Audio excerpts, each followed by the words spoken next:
Attendees and participants, welcome to the May 9th meeting of the City of Tampa Variance Review Board. From my left, the members of the board are Una Johnson. Share Powers. Todd Foltz. Sam Decker, Brett Feldman. Aaron Murphy. also in attendance this evening from legal, Susan Johnson-Velez, from Development Coordination, Jane Madu and Mary Tavares, from Natural Resources, we don't have anyone, and from Transportation, we have Jonathan Scott. There are some procedural rules that we'll need you to follow. When your case and petitioner's name are called, please approach the podium. When you approach the podium, please state your name, address, and confirm that you've been sworn in. That part's really important and everyone forgets it. Confirm that you have been sworn in. The petitioner or its agents will have 10 minutes to make a presentation. All other persons or participants wishing to speak will have 3 minutes. Then the petitioner will have an additional 5 minutes for rebuttal if needed. The time periods as stated will be kept by the board. Any information such as pictures or plans that have not previously been submitted as part of the petition and that you intend to submit for consideration in support of your petition must be individually presented and accepted by the board. After acceptance by the board, you must submit the item to staff for it to be entered and made part of the permanent record. The board bases its decision on competent and substantial evidence which is submitted and which meets the criteria required by the city's code of ordinances. Please be sure to clearly state your hardship criteria during your presentation. A majority of the board is needed to approve your variance. The variance granted by the board will only be for what is shown on the site plan and will be in compliance with any terms or conditions stated by the board. All other city codes will also need to be met. If the case is approved, your variance will expire 2 years from the date of decision. If your case is continued, it will either be continued to the next month's VRB board agenda or to the next available position on an upcoming VRB board agenda. If the case is denied, you may wish to have the Variance Review Board's decision appealed by the City Council. You must file a petition for review of the board's decision within 14 days of the board's written decision. You will not be able to pull any permits until the 14-day review period has passed. Your cooperation in ensuring that this meeting is run smoothly is greatly appreciated. Can I have a motion to approve the meeting minutes from the April 2nd April Variance Review Board meeting? The 11th. Second? Second. All right. All in favor of approval, say aye. Any opposed? All right, the meeting minutes are approved. At this time, I will ask legal staff to confirm whether there are any ex parte communications or conflicts of interest. Thank you, Madam Chair. Board members, if I could inquire if any of you have had any ex parte communications with anyone with respect to any matter on the agenda this evening. Seeing none, I would ask if you have had, any of you have any conflicts of interest with respect to any matters on the agenda this evening. I have done and still do visits with VRB 23-25, Mr. John Lum, but it has nothing to do with this case, and I have no problem being impartial when being heard. Thank you. Thank you, Madam Chair. All right, at this time, I would ask staff to conduct the swearing in. Everyone that that could possibly speak this evening or could foreseeably speak, please stand to be sworn in. Please raise your right hand. Do you solemnly swear or affirm that the testimony that you are about to give today is the truth and nothing but the truth? Yes.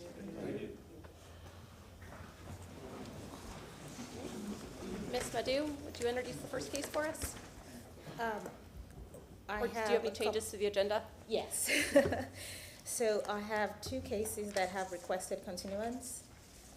VRB 2316 address at 4832 West Bay Villa Avenue has requested to be continued to the June 14th VRB meeting. And VRB 2325 address at 3010 South Esperanza Avenue has also requested continuance to the June 13th VRB meeting. June 14th. June 14th, I'm sorry. Jane, I'm All sorry, right. what was the other one? VRB 2316 and VRB 2325. All right, can I have a motion to continue those if that's the board's pleasure? Madam, no, we gotta get it, Madam Chair, I would, make a motion to move, VRB 23-16, located at 4832 West Bay Villa Avenue, to move to the June 14th, Sorry, June 13th, I'm sorry. It is June 13th. June 13th, Yes. 2023, Variance Review Board, hearing at 5:30 PM. Do I hear a second? Second. All right, all those in favor, say aye. Aye. Any opposed? You want to try that one, or you want me to do this one? No, you go. All right. I would move that VRB 23-25, located at 3010 South Esperanza Avenue, be moved to the June 13th, 2023 VRB hearing at 5:30 PM per the applicant's request. All those in favor? I don't know that we got a second. Can we get a second first? There you go. Second.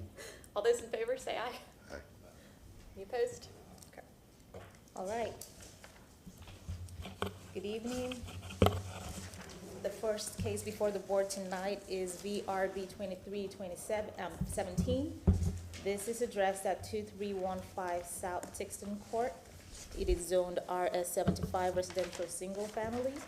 And the variance request before the board tonight is to remove a grand tree and reduce the front yard setback from 25 feet to 15 feet. The code section in reference is section 27-284.2.5 that has the requirements for the removal of a grand tree, and section 27-156C that has the schedule of area, height, bulk, and placement for the RS 75 district setbacks as 25 for the front, 20 feet for the rear, and 7 feet on the sides. This is a site plan showing the existing home on the property and the trees in the front and the rear of the property. The applicant provided 2 alternative site plans. This is one,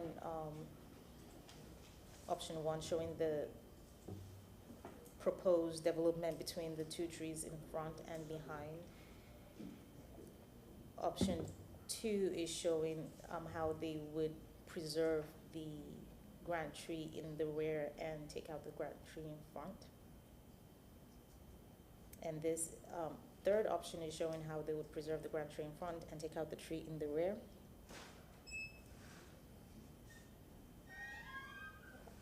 These are pictures showing those trees in the front of the property.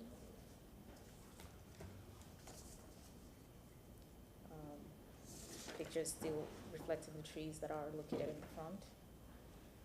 And this is a picture showing the tree in the rear of the property. This was reviewed by right-of-way and found consistent with no comments. Transportation reviewed and found it consistent. Zoning found them consistent. Natural resources found them consistent with conditions, and they did upload a memo that was included in the staff report. We have received 2 letters of objection to this variance request and 3 letters of support. In the determination of the variance request before you, the board shall consider section 27-284.2.5 that has the criteria for the approval or denial of a grand tree removal. Unfortunately, Stephen is unable to be with us tonight, and I will try to answer any questions that you might have. All right, is the applicant here?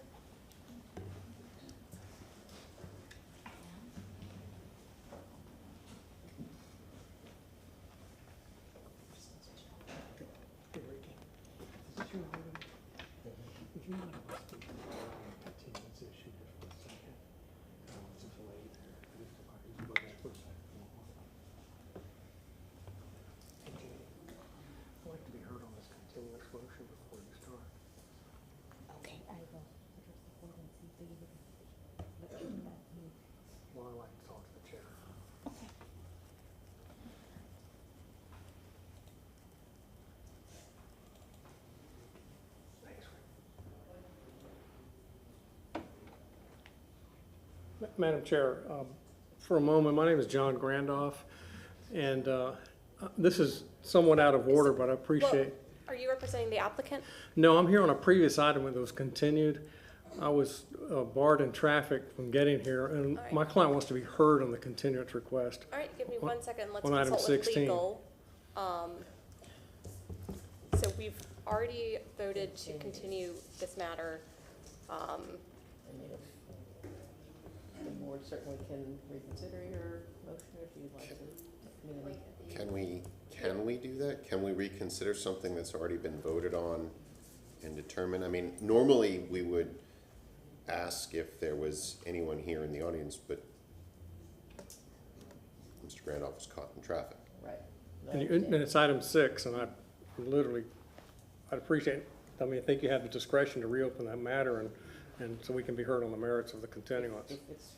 It's within the board's discretion if you would like to hear from, but the matter has already been continued, and so Yeah, it's up to, it's at the discretion of the board, if you would like to reconsider or take comment from Mr. Grandoff. Can we push that to the end of the meeting?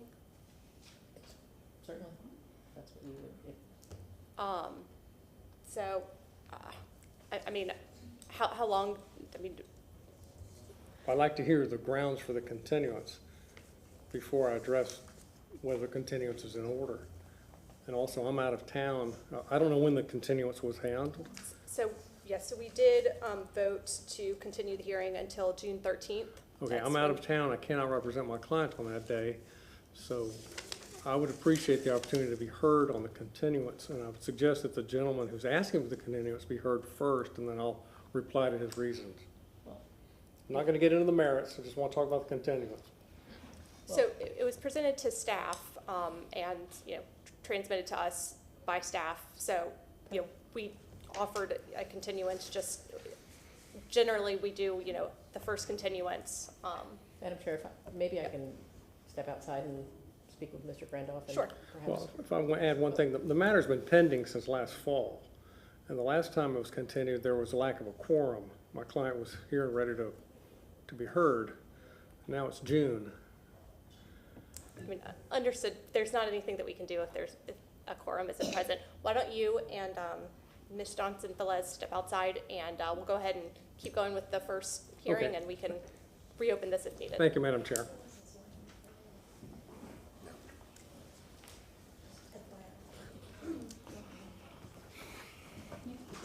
All right, so you have 10 minutes Okay, for your presentation. okay. Oh, Renee Bolin, 213 South Bradford Avenue, Tampa, Florida, 33609, And have you been sworn? and I've been sworn in. Okay. Our family has lived in Tampa for 4 generations. We're hoping to raise our 5th generation in what would be our forever home on Thixton Court. I, with my parents, Renee and Sarah Rivas, purchased 2315 South Thixton Court in 2006. We purchased the property for me to live in. I loved its location at the end of a cul-de-sac and could imagine my kids someday playing safely at the end of a dead-end street. I lived at the home for a few years before my journey took me out of state for my master's. It was during that time that my paternal grandmother got diagnosed with dementia and needed a place close by to my family to live. So she lived there instead of going to a nursing home for over a decade until she passed away this past June. Now that the house is vacant, I'd like to move back in now with my husband and son. And now that our needs have changed, we'd like to build a new home on the property that accommodates larger space. So I've been working with Ricky, and we've put together some options because we have a tree in the front, a grand oak in the front, and a grand oak in the back, and it's pinched the home. So to do that, one of those trees will need to be removed. Our preference is to remove the front grand oak. We like the shade that the back grand oak provides to the backyard. There's the front grand oak, from what I've been told, has an unideal W structure that's prone to splitting, and there's a large branch on that front grand oak that hangs directly over the roof, which even when my grandmother and my aunt and uncle who cared for her lived at the property, they found it to be unsettling and wanted us to remove it at the time. So I'll let Ricky go over the options. Thank you, Board. Ricky Pederica with Dark Moss, 308 East 7th Avenue. I have been sworn. It's been my pleasure to represent the client in this interesting project. I just want to go back, kind of talk about the trees leading up and where, what kind of got us here to this case. The property was originally platted in 1916. This is an aerial photograph of 1938, showing the kind of pine flatwood situation that existed at that time. In 1957, shortly after the home was constructed, the existing home, you can see the pattern on South Thixton of similar style homes and similar style trees planted in the front and the rear of each property. This is from the property appraiser, property record card showing the year the home was built, 1949, and the size, 1,500 square feet. And that's somewhat important because within 1 mile radius, recent market analysis from late April shows the average or medium property on the market is double that, 3,600, 3,700, 5-bedroom, 4-bath properties, versus this being an existing 3-2 built in 1948, 1,500 square feet. So there's this is sort of setting up the size of what they are requesting is equivalent to the average or median property that's considered within this area. And this starts depicted. The property, this is a GIS map showing the sizes of the homes within a quarter-mile radius. The reddish parcels are 2,000 square feet or more. Basically, almost, or the majority of the parcels on South Thixton, shown just above the green, are already larger or double the size of the property that's currently existing. And this is an example, or this is a existing site plan of what was there. It was the trees were evaluated by Dave Riley in October of 2020. It shows 3 trees primarily, one in the rear, one in the front, and another specimen tree that's not a part of this request. The tree in the front is a 56-inch live oak. The condition of concern is this triple stem condition that and its orientation to the house, which is already over it. And then the rear tree is a 36-inch live oak with codominant stems is about 8 feet. Less of a condition of concern, but still something that would be noted in a tree structure. I'd asked the board to give me a little deference. We have 2 criteria to speak to, the setback criteria and the grand tree criteria, so I'll try to go through those quickly. The grand trees on the site are unique, and every tree is unique, and the orientation of the trees on this particular site is unique. There's no action the applicant has taken that resulted in a self-created hardship. There's no interference in health, safety, or welfare by the request for the front setback. The lot was originally platted at the depth that or at some point in its history, the plat was modified to provide a cul-de-sac. We're basically requesting a front setback to set the property back where it was, since the cul-de-sac easement is not really relevant anymore. Front setback reductions are in harmony with the comprehensive plan. That's represented by your presence as a board reviewing those. And the setback reduction allows a market comparable home to be constructed on the lot without needing to remove 2 grand trees. We're only requesting to remove 1. The options that I'll show here in a moment, all of them require some amount of special design technique to accommodate the root structure just by the nature of the layout of the site. So that's already being considered.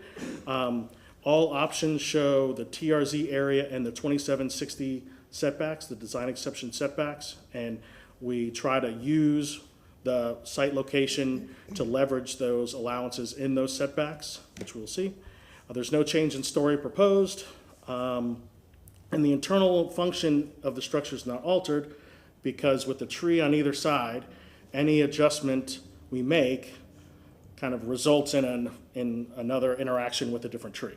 So it didn't really matter how we changed the inside because there was a tree blocking us in. So Dark Moss originally took photogrammetry scans and digital measurements of the tree canopy to start to set up an architectural analysis. This was the original plan that was proposed, which results in the removal of 2 of the grand trees on either side due to excessive impacts to the canopy, to the limbs that encroach into that 2-story comfort zone shown in the red dash on the upper cross-section. One option we considered was to preserve the front grand tree by sliding the house back to basically the TRZ setback, shown in dashed red. This results in excessive impacts to the rear grand tree, but preserves the front grand tree with those large limbs and 30% or so of the crown within inches of the roof. And if you remember, the form, the W-shaped form of those leaders, which originate about this high, was a defect, a condition of concern. And rather than live with that condition, the applicant's preference is to remove that tree, preserving the tree in the rear. In order to do this, we need a front yard setback to reduce from 25 feet from this cul-de-sac, let's say less out, to 15 feet. And this results in a front facade averaging, because the rest of the lots are at that position, and we easily preserve, as depicted in the front, or in the cross-section above, the canopy with this adjustment. So I can't believe I made it. You got a whole minute Available left. for any questions if the board has. Thank you. All right. Is there anyone in the audience that wishes to speak on this application? Seeing none, oh.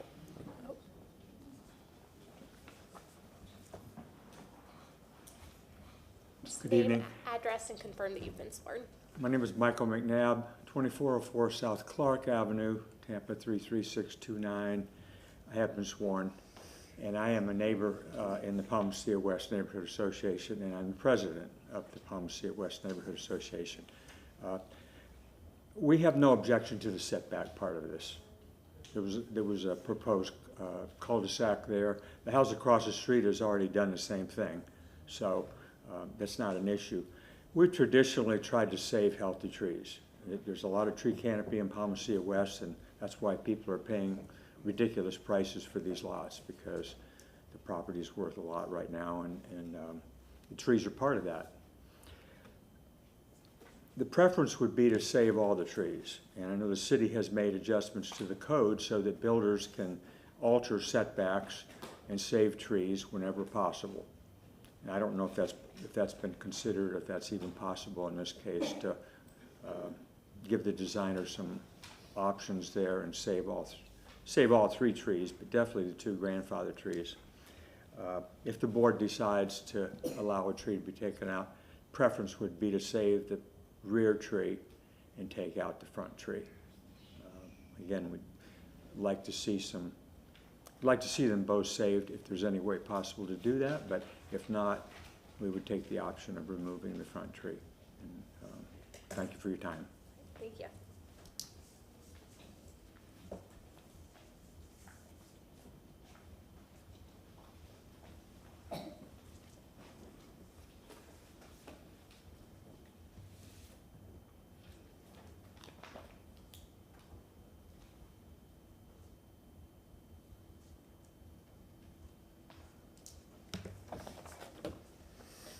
Good evening. My name's Lorraine Perino. I'm the president of the Tampa Tree Advocacy Group. In May 2019, 28 grand oak trees were illegally removed from a former trailer park in South Tampa. In November 2020, 200 trees were removed from the former Georgetown property. Also in November 2020, City Council approved removing 30 mature oak trees from Bay Oaks property to build luxury condos. In March 2021, the VRB allowed a builder to remove a healthy grand oak with a canopy spread of 93 feet in South Tampa despite the opposition of the entire neighborhood. In October 2021, 8 grand oaks were removed from a single lot in Ballast Point. In December 2022, City Council approved removing 92 protected trees from the Circle C property to build yet more luxury condos. These are just a few examples of the wholesale destruction affecting Tampa's tree canopy in the past several years. This map details the destruction. Each red pin signifies a house in South Tampa that has been razed in the past decade, nearly 2,500. The trees on those properties were also destroyed.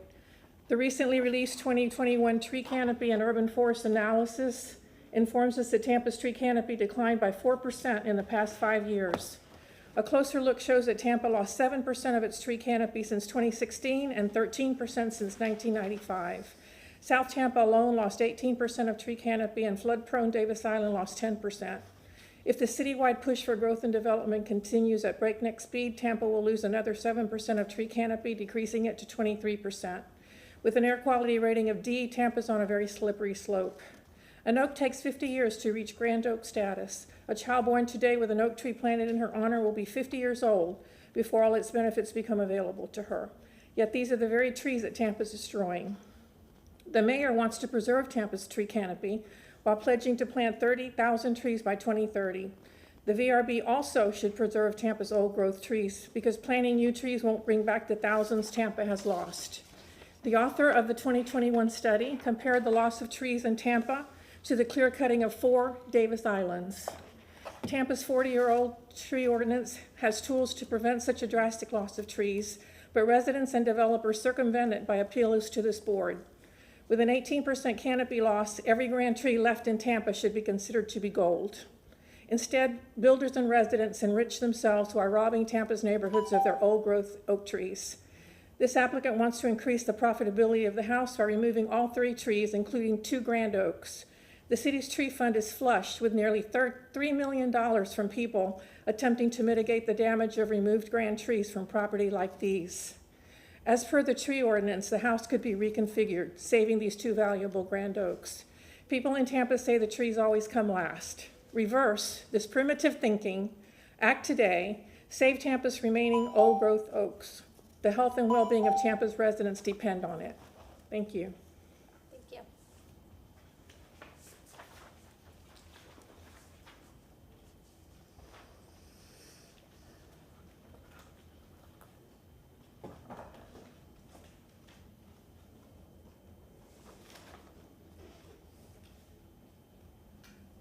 Can you all see that?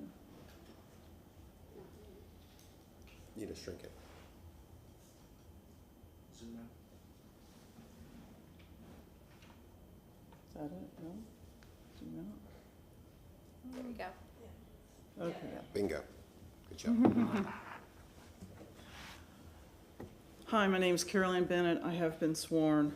This statement here is, I got this from Gina Grimes, saying it's never been the law that a landowner is always entitled to the highest and best use of his land. I think that a 3-bedroom, 2-bath house is reasonable use of a person's property. I grew up in a 3-bedroom, 2-bath house. It was certainly not a hardship. I don't think the size of the median property in the neighborhood, the change of that is any sort of competent and substantial evidence to justify the removal of grand trees. As Lorraine said, we've lost 4% of the tree canopy as of 2021, and that's it's worse than that because 2 more years have gone by. I'd also like to point out that the most of that tree canopy loss has not been through the large developments that have occurred that you might be aware of in South Tampa, particularly south of Gandy. I was personally involved in most of those, and most of those were industrial properties that had no trees. So most of our canopy loss is actually through things like this, where people want to build to the lot lines, the absolute max, which is not an entitlement, or it's not something that they have an absolute right to. I'd like to show here, it says the total annual benefits of our tree canopy is $306 million. That's annually. We lost 4% as of 2021. That means $12,240,000. 4% of 306, $12,240,000 we're losing annually because of the trees that we've lost. So the neighborhood, the community, the city is very negatively impacted by the loss of our trees, and we're losing them one grand tree at a time. We're at a crossroads, and the only way Tampa is going to reverse the damage is if the VRB says no, if the city council says no, and we treat our trees as valuable as they are. South Tampa, this neighborhood, it floods terribly. And the mitigation, the flood mitigation value of the grand trees in South Tampa, the city doesn't have enough money to deal with flooding that these trees prevent. We need to treat them as the valuable infrastructure they are. We have to preserve them. I have every confidence that a reasonable home can be built, or the home that's there can be altered, and everybody can live happily ever after, and the trees can be preserved, and I ask you all to deny this. Thank you.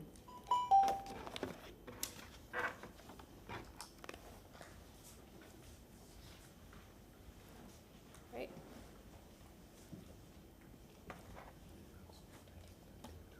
Anyone else in the audience wish to speak on this application? Seeing none, you have 3 minutes for rebuttal. There are board You questions? have, I'm going to, 5 minutes for rebuttal. Yeah, you're right, we do. Okay, sorry, we're actually gonna close the public hearing and open it up for board questions. No, we don't close We're not yet, gonna close the 'cause- public hearing, I'm just gonna open up for board questions. Appreciate everyone's grace tonight. That's my fault. Right. Does anyone on the board have questions for the applicant or anyone who spoke on this application? So I just want to clarify, if this is for the 2 grand trees, the non-grand tree in the front yard will be removed regardless. Is that correct? Okay. Yes, ma'am. Okay, you mentioned that, that the property was replatted and that there was a cul-de-sac that affected this property. Maybe, can you speak a little bit more about that? I just want to make sure I was following. Let's see if I know how to get back here. Okay. I don't have a great exhibit for that per se, but if you look at this site plan, the property line is shown in this kind of double dash gray. There is this section in the front that at some point was dedicated, I guess, to the Thixton Court right-of-way to accommodate that cul-de-sac. And there's a cul-de-sac there. How compliant it is wasn't something we looked into, but this lot and the lot across the street from it, across the cul-de-sac from it, have this condition where all the other houses don't have this less out. The plat may show it a little bit more. So this lot is a little bit shorter than the than- other lots? Exactly. Okay, So, and our request restores the setback as if it weren't shortened. got it, okay. So but for this cul-de-sac issue, then the house would not need this setback variance, is what? No, so the setback variance, if it weren't, the setback, correct, yes, if it weren't for the cul-de-sac, the setback variance wouldn't be a part of this. I see. We would be proposing kind of one of these options, and we'd already have that entitlement to shift forward. Got it, okay, And the design exception doesn't get us to that point on its own. okay. Mr. Pederick, talk to me about the current footprint of the house and what would happen if you just left the current footprint as is and went up. What impact would that have on the trees? In other words, keep the current sort of structural footprint, knock the house down, but rebuild something different in that same footprint going up. How does that impact the trees? You can see it, if you can imagine it here with me. The current house sits well within like 10 feet off of the front tree. And there are 3 limbs here. There's a 7-inch limb at 27 feet above ground level at that position. There is a 16-foot limb, 16-inch limb, and a 12-inch limb that are about 22 to 25 feet. So if the house were merely extruded along that front facade to a second level, it would result in the loss of 2 of those limbs at that point, 10 feet off the trunk, which would be 25% of the canopy. The proper cut to make on the limbs would be back at the trunk of the tree, back at 6 feet high. So it'd be relatively large cuts that result in an excessive amount of canopy loss for that tree. And construction would still need to occur within that area, and that's minor, but always a consideration. And it would reduce the canopy on that side of the house. For the other tree, as you can see here, if we went up to that level, we're probably not triggering. There may be some finesse cuts to make and some amount of canopy loss, but not an excessive amount that would result in a removal recommendation. And then, can you explain the triple stem condition and why that's not desirable? Sure. So if you can see here, I don't know if I can zoom in more. Each stem, if you will, is essentially competing against each other for the space for it to grow outwards. Trees grow from the ends and then outwards from the center. So what that's resulting in is these here are inclusions, and this is a bulge of inclusion. The wood, because it's putting so much pressure, each limb against itself, is causing it to go out. So this is creating a weak spot where bark and wood they're not making wood together. They're just pushing against each other, putting forces on each other, and that's weak, or a weak spot. How weak? It's not easy to know without drilling and additional follow-up, but it is a structure that would objectively be considered less strong than the structure of the limbs on the rear tree. Okay, thanks. I have a question.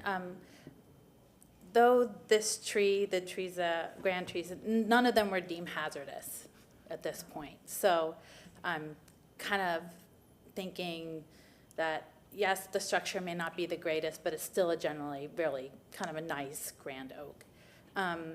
In regards to the tree that's going to be removed regardless, the non-grand tree, have you thought about expanding the southern end of the house as 2-story? It looks like you'll be out of the root zone of the other front yard tree. You could go up as high as you wanted on that side. I haven't seen an option for expanding the house in that direction and keeping both grand trees. So has that been considered? No, we haven't considered that specific option. I guess because it would result in half of the second story, I guess, but all options proposed show a footprint that is 2-story in a 40 by 50 approximate rectangle.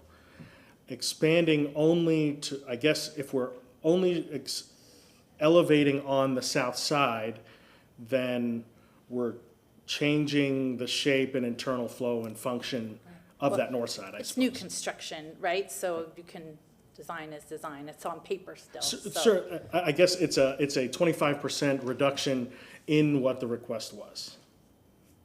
All right. That we're capped in on either side because of that. But the back side was okay because kind of, that tree in the back wasn't as impactful for the second story as the front. So you could use those kind of specific cuts. So it seems like this could be reconfigured with a pretty substantial 2-story structure on most of the house if it was kind of redesigned such, is what I'm seeing. To clear the limbs of the 2-story if it's at the front, to not result in a cut on that front tree, we're getting really close to the rear tree. I guess that's this other option. And I guess if we're going single story on the front, it's leaving the criteria a bit, but the reason for the request is due to the condition of concern, the defect of the W tree, the applicant would prefer that not remain through the new construction. So I know it's touching on hazard, on risk tolerance, not necessarily hazard rating. Right. All right, thank you. Thank you. Any other questions from the board? Seeing none, I will now ask the applicant if he has a rebuttal. You have 5 minutes. I will try to be quick. I just would like to remind the board, your criteria is 2780 and the reasonable recon criteria. 2780 for the setback and the reasonable recon for the grand tree removal. We are not proposing highest and best use, and that review isn't what's before you. Anyway, so I would just like to bring you back to the code. We've attempted to redesign multiple different options. We've made measurements and 3D scans to try to analyze this, to propose something that we think strikes a balance between the goals of the Urban Forest Management Plan and Canopy Study, which recognize this process as part of it, and with the goals of the comp plan, which is recognizing reasonable average development on a relatively average but slightly smaller lot.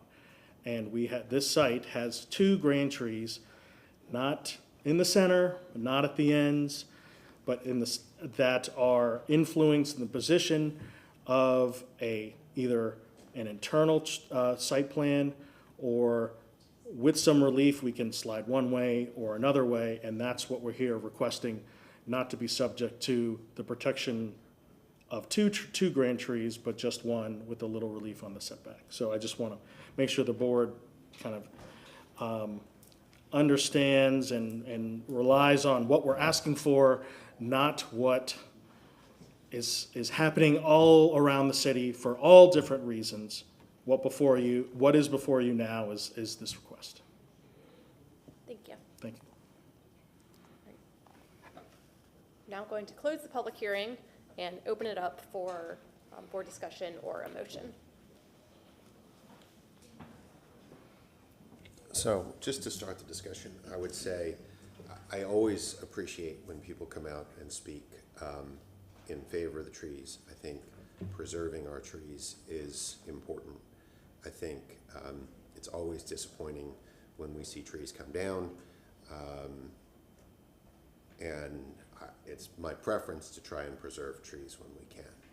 And I do appreciate that this applicant in the application is saying, look, we can preserve the rear tree, we can shift forward and take down the front tree. And it's unfortunate that that is a necessity of construction. My feeling, though, is that we cannot, while I love trees and I want to preserve as many as we cannot put that burden upon each and every owner of the property. And if folks want to do more to preserve trees, they can acquire property, they can preserve as many trees on those properties as they want, they can turn their properties into parks.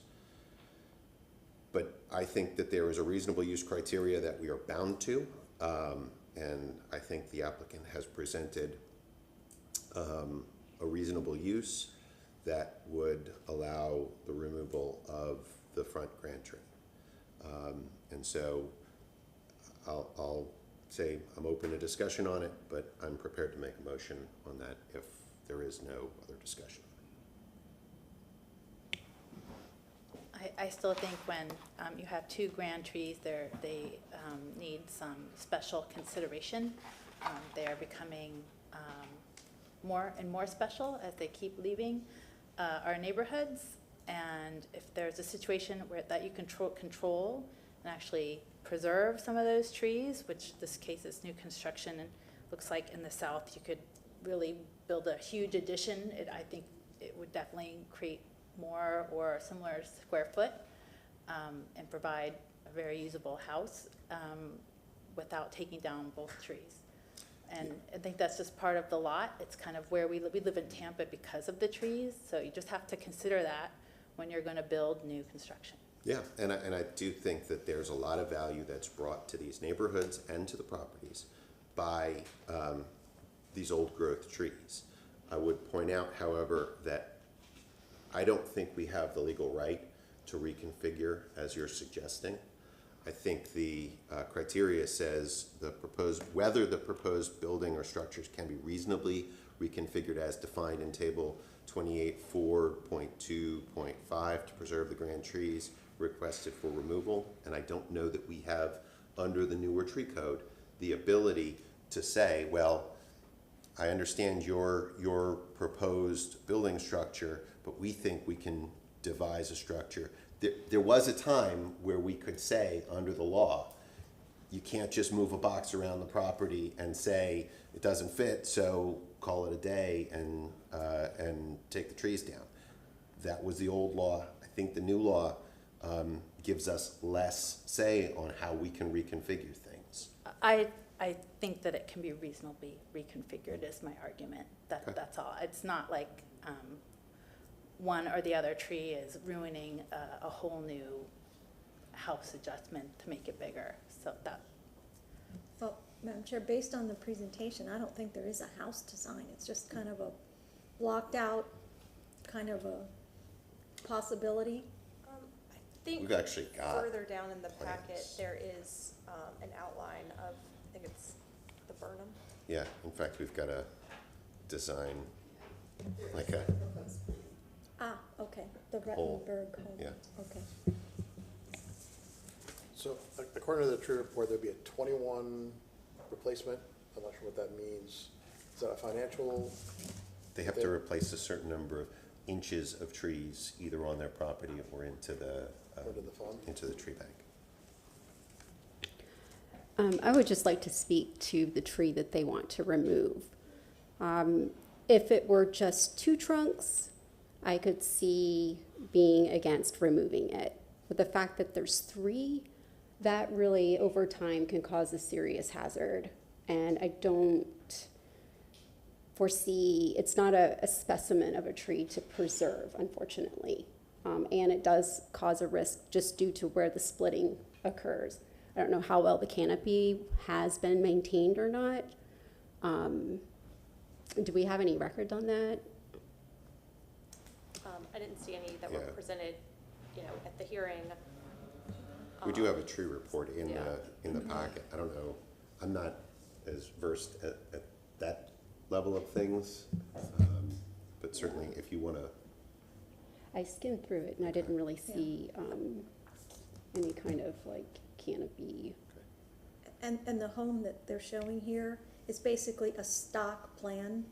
It's not in any way responding to any of the conditions on its site. I know I can't comment on suggestions, but this is one of those, out of the book proposed residences, not in any way Unique, reacting- customized. reacting to the site or the trees. See, I appreciate what you're saying, and again, I've been on this board for long enough that I've seen the law progress. There was a time where I would sit here and say, have you considered a U-shaped house to build around the tree? Have you considered an L-shaped house to preserve these trees? I think the law has shifted to such that I don't have that authority anymore. That's my read on it. And yeah, I mean, I agree with you. I would sit here and say, can't just pick a box and slap it on the lot and say, oh, can't make it fit. See, that puzzle doesn't work. Which is. But Just what we're But faced I with. think under the newer law, I don't think we have that authority to say, well, shift your house around, figure out a different shape that'll work to preserve the trees. I mean, again, everybody's got to make their own decisions on these things. That's not the read I have on this. Understood. So, I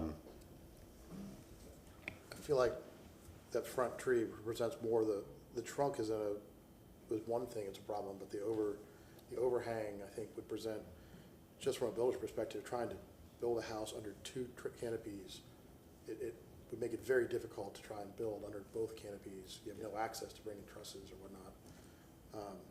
I think trying to keep both grand trees on this might make it an unbuildable lot. Yeah, especially considering that you've got a house that is, the existing house was built some 60 years ago. And especially if you're trying to keep without the two canopies together, there's a very skinny piece between the canopy circles. It'll be very difficult to try and stay within that. I just wish it wasn't a 56-inch. I agree. Tree. It's a beautiful big tree. Yeah, a C, but yeah.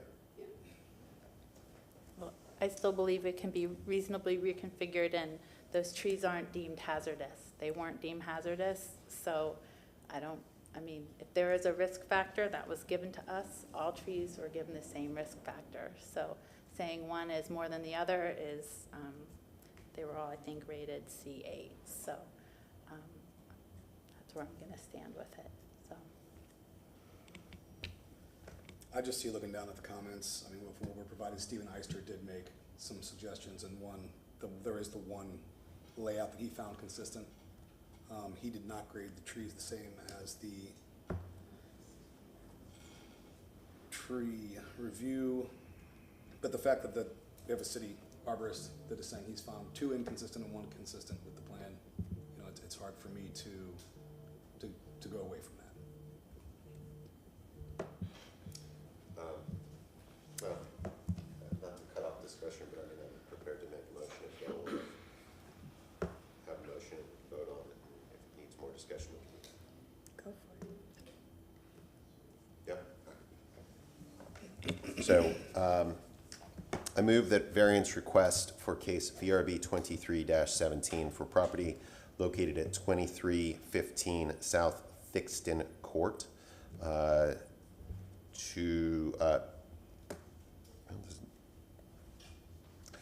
to remove a grand tree and reduce the front yard setback from 25 feet to 15 feet be granted as depicted on the site plan presented at the public hearing for the removal of a grand tree based upon the petitioner meeting the burden of proof that the tree would be rendered hazardous by proposed construction that cannot be reasonably reconfigured when considering the factors set forth in section 27-284.2.5 F of the City Code for grand tree removal.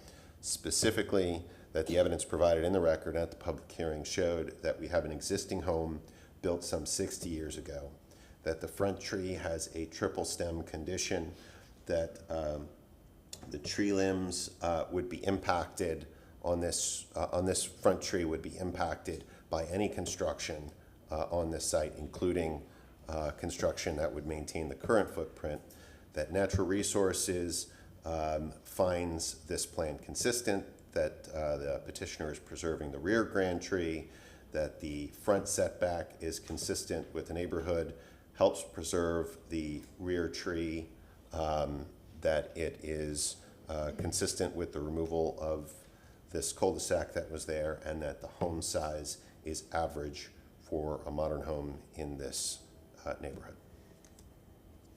Right, got a motion, do I have a second? I'll second. Okay, motion and a second, all those in favor say aye. Aye. Aye. All those opposed? Right, your motion passes 5-2. Or your variance is approved, 5-2.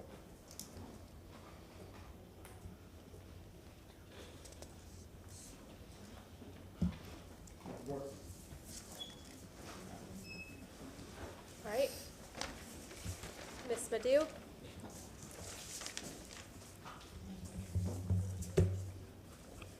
Madam Chair, if I may, I did have a chance to speak to Mr. Grandoff out in the vestibule, and as I've said, it's the board's discretion whether you would like to reopen the consideration of the continuance. Mr. Grandoff would like to state, or ask the board or to require the applicant to provide justification for the continuance request.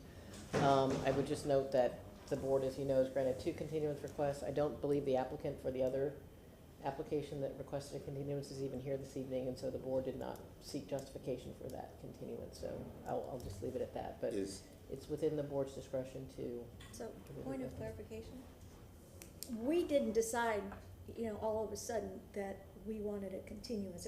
It was proposed to us because either something wasn't met or someone couldn't be here. What was the reason for that? The applicant can choose to request a continuance. It's their prerogative to do that. Is the applicant here this evening? Yes, the applicant is here this evening and, For the application that Mr. Randolph would like to speak on, but the applicant for the other application that sought a continuance is not here. so, I'm sorry, that still didn't answer my question. Okay. Why did we continued it because it was presented to us as this is supposed to be continued. What was the reason for that? We didn't all of a sudden decide, hey, this case looks like it would be better in June. What, was something missing? Was it misnoticed? Did we get some opposition somewhere? No, the applicant wanted to request a continuance to see if he could meet the requirements of the code without needing the variance. For that particular application. For of that Mr. particular Randolph. application. Right. The other one, we don't know the justification, or the reason for the request. So we did them separate, we're not talking about the separate, Yeah. the other one. Correct. So I'm let's just- focus right, on this exactly. one. I'm just- So from a practical perspective, would the order of operations, if we were inclined to entertain Mr. Randolph's request, be to reverse our continuance, Or hear Mr. Randolph's request? reconsider the request for a continuance and reopen it for discussion? I mean, that would be. But the applicant is not required to provide justification. The applicant requested that it be continued. Yes. So they're asking it to now be uncontinued? No. No. An opposing party is requesting that it not be continued. Oh, Well, So would like to speak to the continuance request. just to summarize this issue, what we do is, we have an application for a continuance, it's just requested to be continued. There are, the only consideration that I see as valid as to denying a continuance is if there are members of the public who are here to speak at a noticed variance hearing, and that they oppose a continuance because it's problematic to just keep coming back to these things. over and over Understood. again.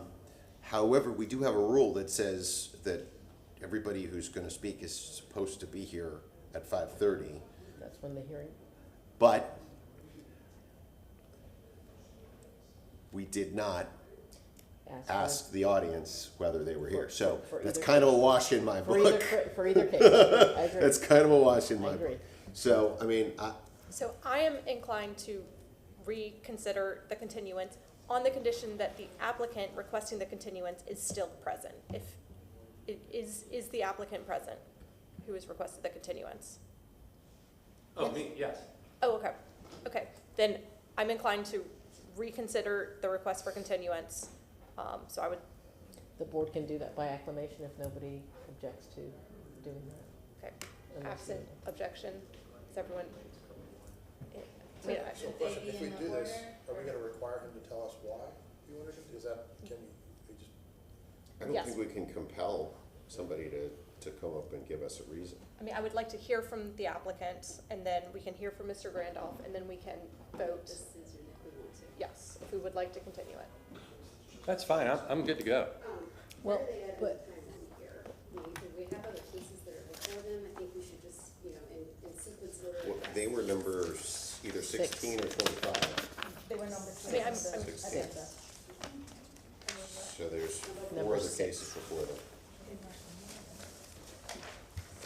No, but, I mean, the city, we typically hear continuances at the beginning of, the hearing, the city, raised the item to be continued, we adjust the agenda as needed at the beginning of the hearing. But the only issue that we would be hearing is the basis for approving or denying the continuance. We wouldn't be hearing That's exactly right. until we decide on the continuance. That's exactly right. Okay. Right, so absent any objection from the board, I will reopen the motion to continue case BRB 22-16 for property located at 4832 West Bay Villa Avenue. Applicant, could you please briefly tell us? Yes. the Hello, my reason name for is the David request? Beatty. I've been sworn in. I have a property at 4832 West Bay Villa Avenue. Tampa, Florida. It's the west side of West Shore Boulevard, well, water side.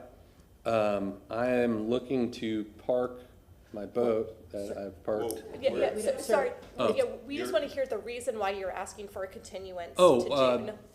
Well, first, it's kind of a messed up thing. I had like 9 neighbors in support of me the last time we were supposed to meet. And then now I don't have any, which is okay, but I've gotten, 15 to whatever number of, signatures and people who are on board with this.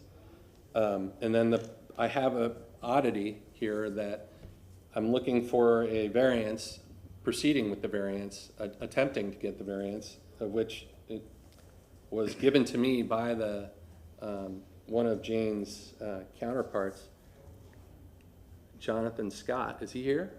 Hey, John, how are you? And it sounded to me to be like a really honest way to go, park my boat in my yard, pretty simple. And then tonight, I apologize, last night, my neighbor came over, he's like, hey, I can't be there, I've got to work. And then the other neighbor's like, hey, my daughter is graduating and then we're off to Milan. And then another neighbor came over and said they're going away. And then another neighbor said they had to work. So it is what it is. But I don't mind going forward with the variance, the attempt at going with the variance, but then my neighbor allowed, and it would be, I guess, I don't know, do I go to you, Jane, or do I go to you guys? He would allow me to park my boat on the side of my house, and he would allow my boat to be within 8 inches if you guys don't approve this. Okay, So it's two what options. I'm hearing is that if you can work it out with your neighbor, you wouldn't need the variance. This is true, this is Okay. true. Okay, that's the information I think that this board needs in order to make a decision about a continuance. So, Mr. Grandolph, have you been sworn in? No, I'm not. Anyone else? Anyone else in the audience that needs to be sworn in? Anyone who arrived late, who might speak? Oh, sorry, am I done, or? For now. Yes, yes. Okay, got it. Please raise your right hand. Do you solemnly swear or affirm that the testimony that you're about to give today is the truth and nothing but the truth? I do. Right. Yeah. Madam Chair, members of the Variance Review Board, my name is John Grandoff. My address is 5300 Bayshore Boulevard. I'm a member of the Florida Bar. I'm representing my client tonight, Elizabeth M. Menendez, who lives at 4828 Bay Villa. What's important... You've been sworn. Pardon me? And you've been sworn in? I have been sworn in, yes, just now. What's important to know is this gentleman has a code enforcement violation that's been pending on him since last fall because the boat is illegally in his front yard. This isn't a new construction like the gentleman that just came before you, and the continuance is fine because nothing's happening. This man continues to violate the code. So you need to hear these as soon as possible to resolve the violation. Either the boat stays because you grant the variance, or the boat goes because he denies the variance. That's what's different tonight. And Ms. Jane will tell you how long this application has been pending. We want to be heard. This gentleman, ironically, appears to be ready to be heard tonight. We'll take our place and wait on the agenda to be heard, but I ask that we go forward. We're ready. He appears to be ready. You have a violation pending. Thank you. Okay, so question for the applicant. Yeah. I just want to confirm that you are requesting a continuance until next month. I would like that, yes. Okay, all right, that's all we need. So I'm going to close the public hearing and open it up for a motion or discussion. Before you make a motion, are we allowed to ask questions, or do we make a motion to ask questions? I did close the public hearing. We can but reopen it. We can reopen it if you have, I just want to ask real quick, let's can we, reopen the public hearing. Motion to reopen the public hearing? Second, thank you. Aye.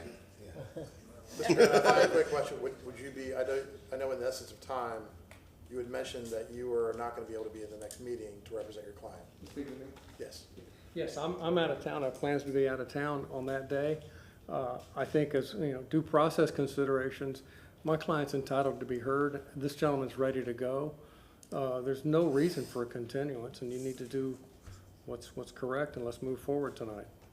So, And if it's continued to July, now the boat stays illegally, now 9 months. And I don't want to get into the merits of the case, but we're dealing with a violation, not prospective construction. Any other questions from the board?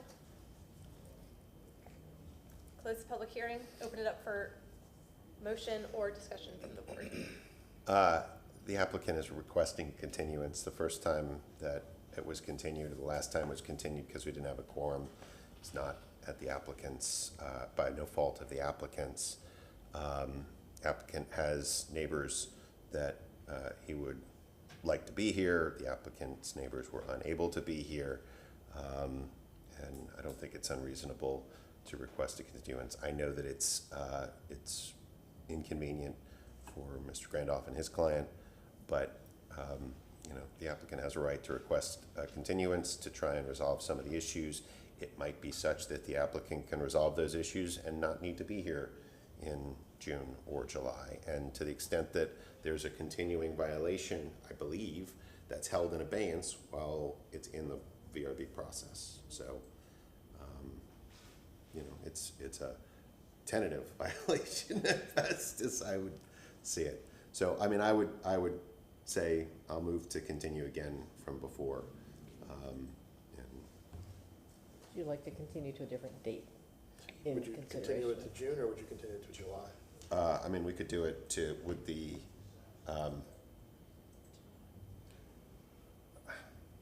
It doesn't solve boats sitting around for 2 extra months. no, it doesn't, but, and that would seem like it would be worse for Mr. Grandoff and his client, but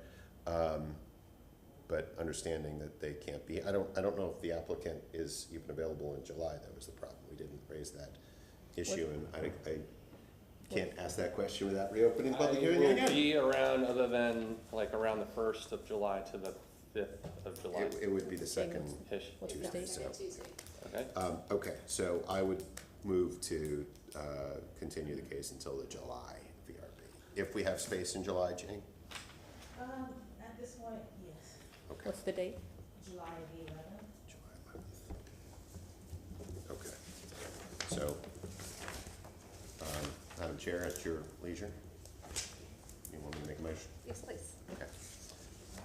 I would move to continue VRB 23-16, located at 4832 West Bay Villa Avenue, to the July 11th, 2023 public hearing at 5:30 p.m. Second? Second. All those in favor say aye. Aye. All those opposed? All right. We will see you in July. Thank you. All right. Ms. Madhu, can you, let's see, we have VRB 22-102. The next case before the board is VRB 22-102, addressed at 3701 West Oklahoma Avenue. This is zoned residential single-family RS50, and the variance request before the board tonight is to reduce the rear yard setback from 20 feet to 14.58 feet for the principal structure, and the side yard setback from 3 feet to 2.8 feet for an accessory structure. And this is for an existing single-family residence and accessory structure. The code section in reference, section 27-156C, that has the schedule of area, height, bulk, and placement for the RS50 zoning district as 20 feet for the front, 20 feet on the rear, and 7 on the sides. And section 27-291A, that has accessory structure setbacks as 60 feet from the front, 3 feet on the rear, 3 feet on the side, and 7 on the corner. This is the subject property.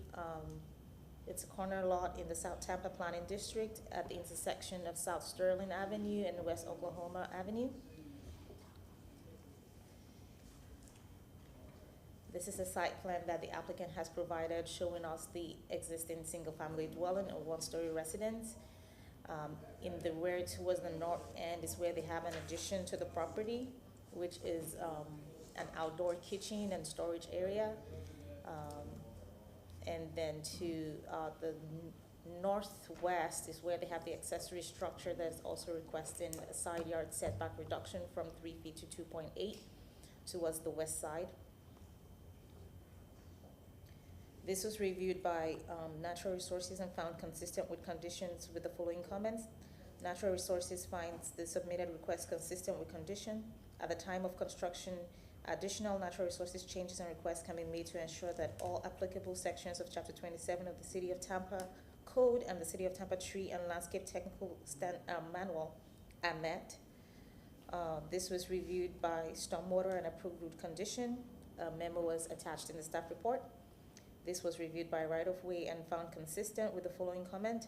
All approvals have been received for right-of-way evacuation, and the easement has been released. Permitting can move forward if all other city criteria is met. This was a work without permits, and they have active code case and code complaints for work without permits. We received no letter of objection or support for this application. This is a site plan showing that addition in the rear of the property. They have the outdoor kitchen and the storage area. Elevation showing the addition to the single family residence for the right elevation, rear and left. And this is the accessory structure of the property and floor plans and elevation. These are pictures of the existing conditions. This is the storage unit that was added on, and this is the bathroom. And this is a view from the outdoor kitchen looking out towards the rear of the property. To the left, you have the accessory structure, and they're showing you that setback. And here we're seeing the accessory structure in the rear. Pictures of the property, again showing the rear of the property. This is the outdoor kitchen, the extension, the addition to the home, and then the side yard setback, for which they're also asking for a reduction. In the determination of the variance request before you, the board shall consider section 27-80 as the criteria for the approval or denial of a variance request. If you have any questions, I will be available. Thank you. Applicant? Yeah, my son is for the translator. Me is not speaking English. All right, you have 10 minutes. Remember to state your name, your address, and confirm that you've been sworn, please. All right. My name is Adel Costello. I'm speaking on behalf of my father. We live on 3701 West Oklahoma Avenue. I have been sworn in. We have the little accessory outside for my grandpa. Before, it was a little storage unit, as you could see in the pictures before. But we made it for my grandpa because in recent, like a couple years back, he had a little trouble in his memory. He's been losing his memory, and we don't really want to send him to a home. We want to take care of him. We got to take him to appointments and stuff like that. So we have him back there so we can watch after him, make sure everything's all right. We always look after him every 2-3 hours. We go make sure he's fine. You know, he doesn't cook, he doesn't clean. We do that for him. We help him out. And I really don't want to tear it down because it's really just bad on us. And we've never really had any complaints with our previous neighbors. They were elderly folk. They never said anything about noise complaints or anything like that beforehand. So I don't understand where this came from, or if it was the neighbors after them, or if anything, just, we also live behind a female police officer. I think, I can't really remember her name, but she has never gave us any complaints about the pool area or the kitchen area or any noise complaints in the recent years, at least. A little back, it was my fault for a complaint, but that's just because I was a little kid. But for now, we really just want to keep everything safe. If we have to take it down or have to move something back, we will. It'll just take money and time, and I just want to make sure that everything's fine. I know for the 3 to move back to the 2.8 isn't too much. It's only 4 inches, and the fence is on our property side anyway. It's not on the actual side of like where the property line ends. So I understand that on that part.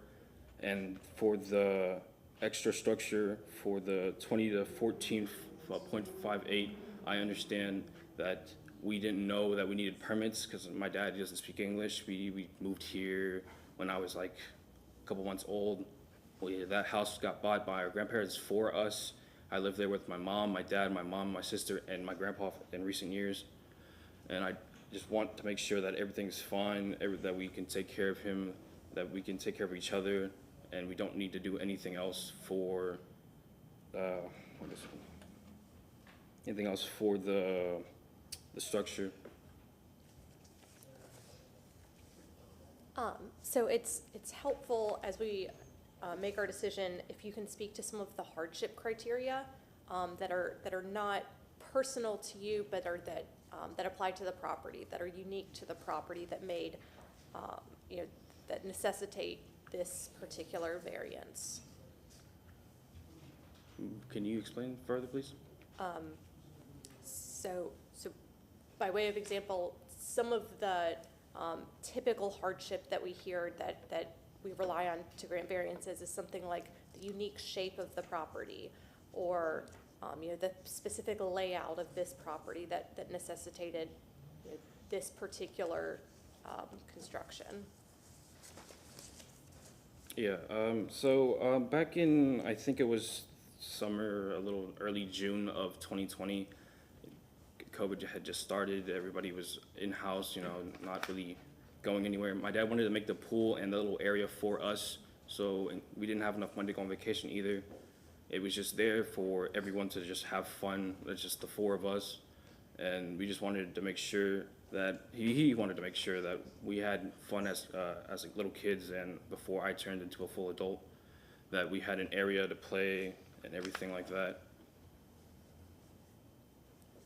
Okay, does that complete your presentation? Thank you. Is there anyone in the audience that wishes to speak on this application? See none. Are there any questions from the board? So it looks like you're asking for two different variances. The first one being that the accessory structure is 0.1 or 0.2 inches too close to the side yard, so that's one piece. And the second one, it looks like, is there a porch off the back?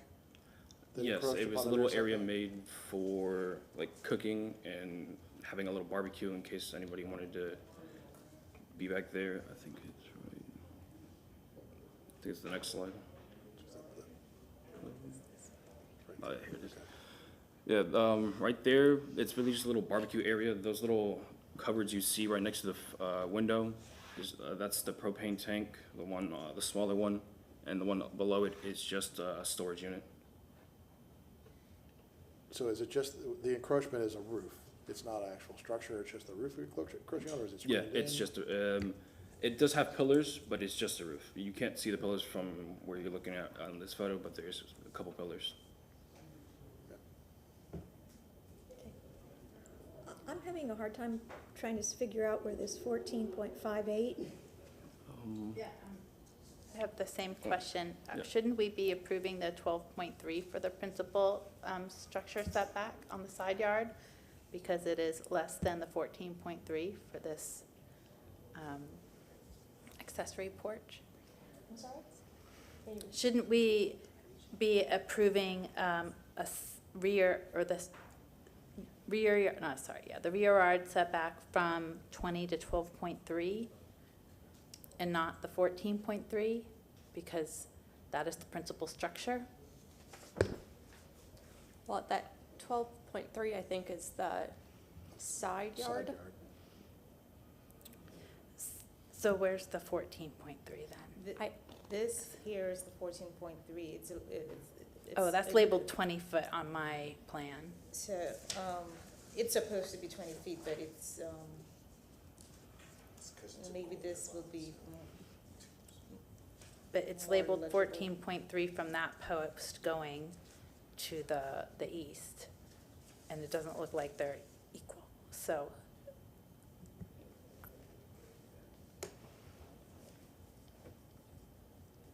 Anybody else see it? Okay. You see it? I mean, I see it 20 feet to the 14.3 is a side yard setback, not a rear setback. When you do this, things is crazy. So So that 20 feet is actually from here to here. to there, Yes, it's actually supposed to be Okay. to there. and so this is supposed to equal that, and this looks much longer than, so I was just wondering, No, so It's not? It's, or that's that's just. wrong, that's wrong, so, and this is supposed to be that. So Uh, I don't know how, why. Okay. Because this is actually, this should be, it's. Oh, it's labeled. That's what was confusing So me. the 20 feet is actually to this, 27, so they, if they take that from the 8.6 from that. That point out, so this plan is, the newer one, which I usually look at. Okay, okay. Thank you. If, maybe it'd be helpful to show that Right. later to everybody. I'm just trying to see. Unfortunately, it looks like it actually is. It may just create a problem for them later. I mean, if we approve it at this and it's, As a site and it was, the site plan was incorrect by any stretch of imagination, they have, permitting has some time to take a look at that before they decide. The side yard setback should all, well, is there, it's a corner lot, so it's a side yard, or is it a rear? How does that work on a corner lot with a street there? Ms. Madhu, can you remind us what the setbacks are under code for this particular lot, given that it's a corner lot? Well, it's RS 50, so it will still be 20 feet in the front, 7 on the sides. Okay. And if you have, even if you have a side street, it's still 7, it's different. It will still be 7 for, and this is Off the road? For main For the structure. principal structure, yes. Right, and it's 3 for an accessory structure. Correct. And that's off of Sterling. Okay, so we meet the side setbacks, no problem.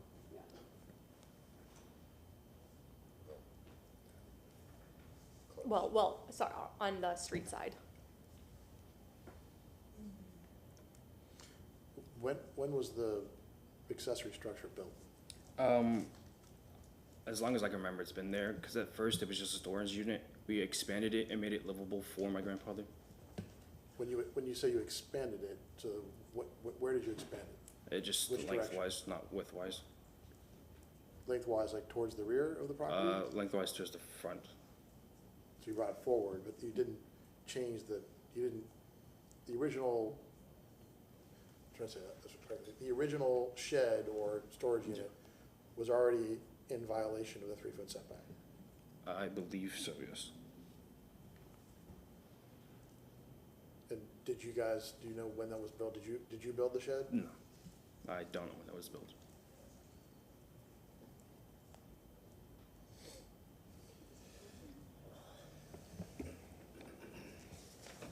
This is confusing. But I will say to you guys, if we approve this, it's per this site plan, right? Right. So even if you really only needed from 20 feet down to 19.3 feet, it's per this site plan. So, it's almost grandfathered. It's already built. It's not like you could go put another 5 feet on it. Right, any other questions from the board? I have a question. Yeah. So that 2.8 foot, that's the narrowest side that we have one of those issues. And I don't know if this is just the survey, the site plan's kind of weird, but it looks like your fence line is not on your property line, it's further into your property line, and Yeah. it could be pushed back to make that wider. Yes, it is. So that is the current condition? Yes. Okay. Is there an overhang on that side, on that edge, an eave? What do you mean? Is there an eave on the accessory structure that overhangs that 2.8 feet? No. It's just a straight wall? Oh, it does, okay, yes, it does have, okay.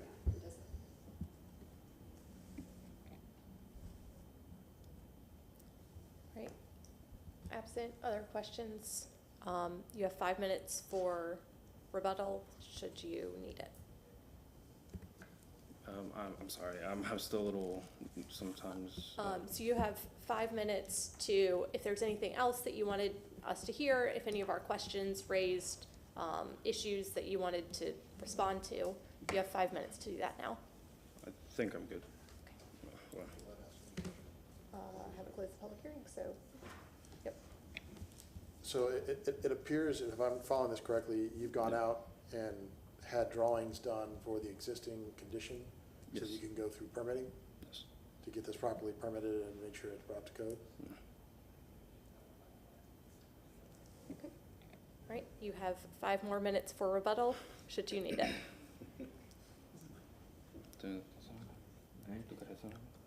No, no sé. Okay. So I'm going to close the public hearing and open it up for board discussion or a motion.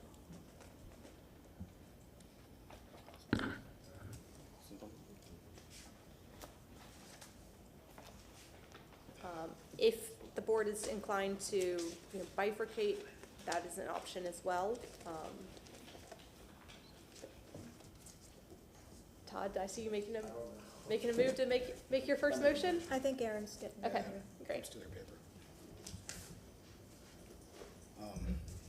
I'll just say real quick that the site plan does not look as egregious as what's being requested, and it will only remain per the site plan, and it does have to go through permitting, and everybody's still gotta be happy before you can go and move on with it, so. I move that the variance request for case VRB 22-10T for property located at 3701 West Oklahoma Avenue be granted as depicted on the site plan presented at the public hearing for a reduction in the rear yard setback from 20 feet to 14.58 feet for the principal structure and side yard setback from 3 feet to 2.8 feet for an accessory structure based on the applicant presenting competent and substantial evidence in the record and at this public hearing of an unnecessary hardship or practical difficulty when considering the 5 hardship criteria set forth in section 27-80 of the city code. Specifically, that this is a corner lot, so it makes it kind of irregular since there's a street on 2 of the sides. The house and everything has been there for quite some time, so we know that it's not any danger for the people around it. We're talking about a 1/10 of a foot on the side setback, and the rear it doesn't appear to have any, no health or safety concerns. Fire can still get around. I don't see why there's a reason we can't do this. Second. Second by Ms. Walrap. All those in favor say aye. Those opposed? None? All right. Your variance is approved 7-0.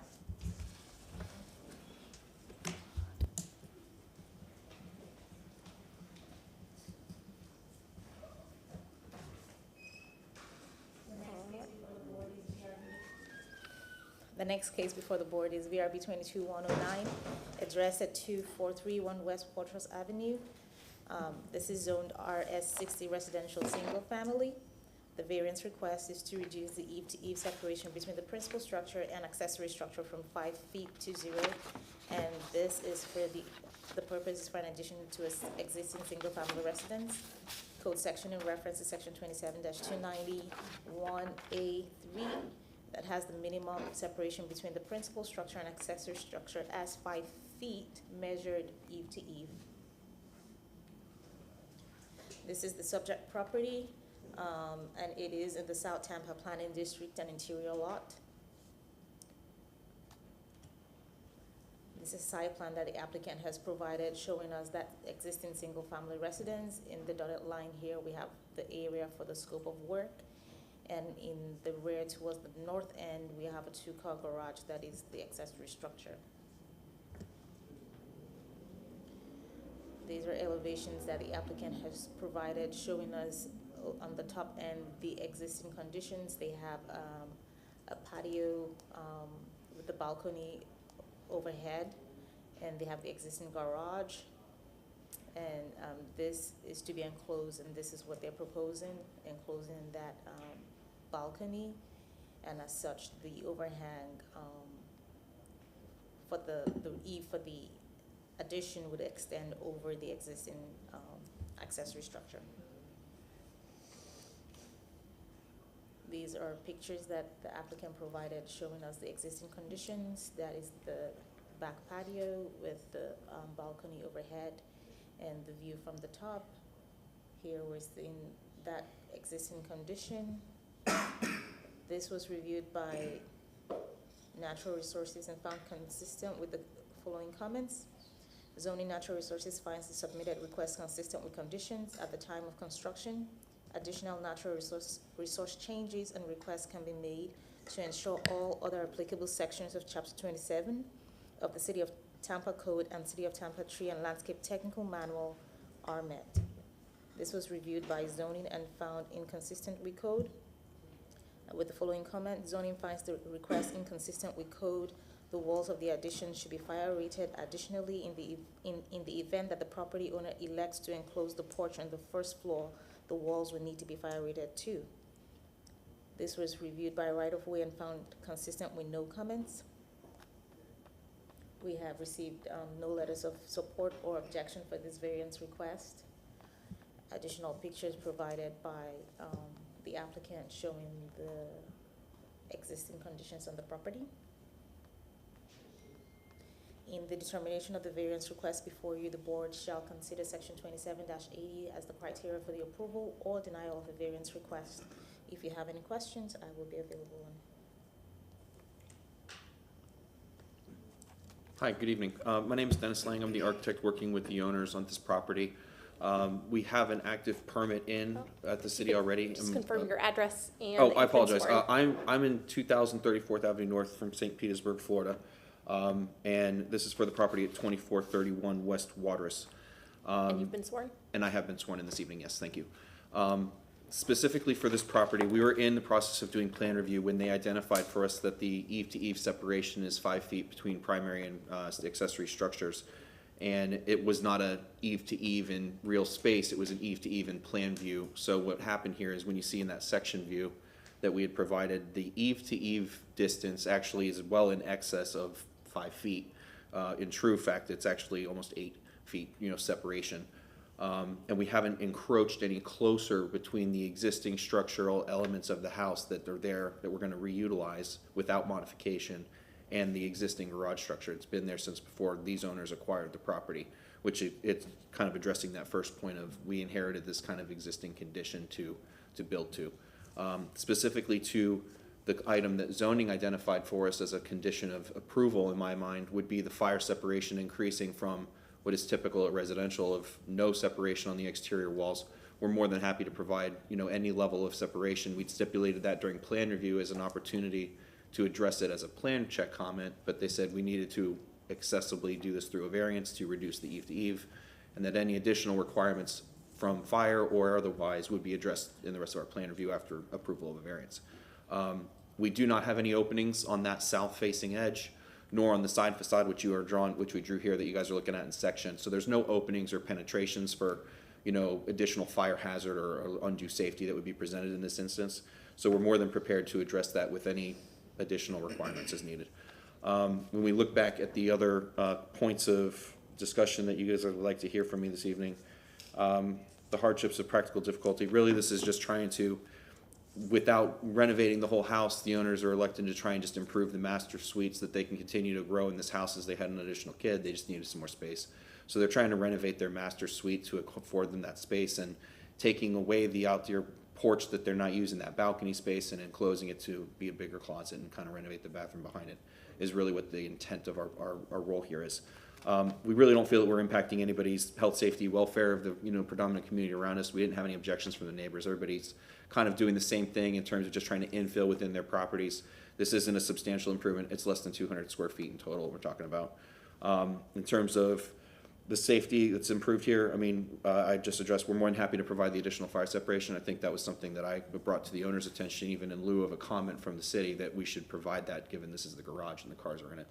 And then lastly, we do think that this is a effective way to resolve this type of a request. It's not undue burden. We're not adding anything or taking away from any of the neighbors, and it's just going to complete the aesthetic of the house in line with the existing zoning requirements. So if anybody has any questions, I'd be more than happy to address them.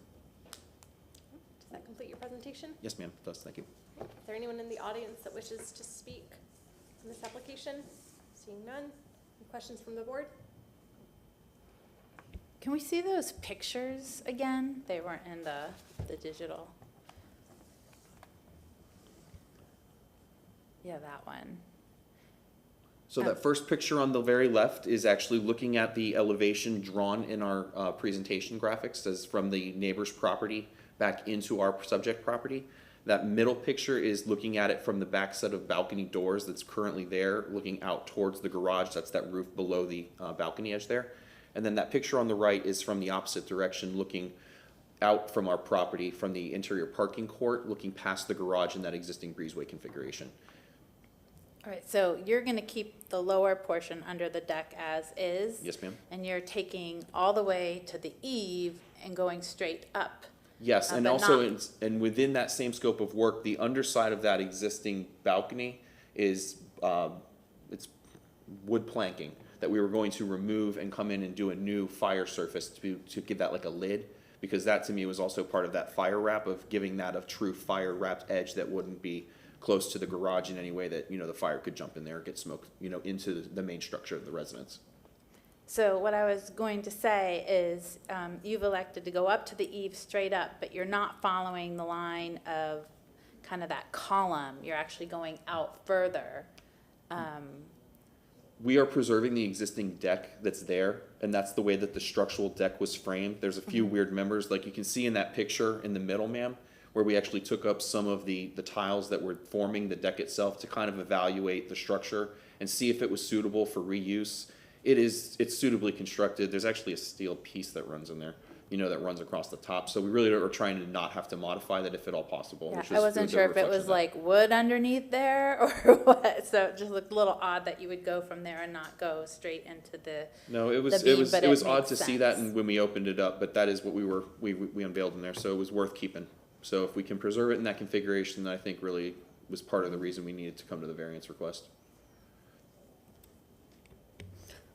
When did the owners acquire this property? Oh, I mean, they've lived there for 20 plus years, in my Okay, understanding. and they didn't build the balcony was like that when they purchased it? Yep. Thank you. And what do you consider the hardship? What we're trying to do is really not have to renovate the entire house and take advantage of existing footprint. The hardship here is that the eave of the existing garage already undercut the structure of that balcony that precedes us.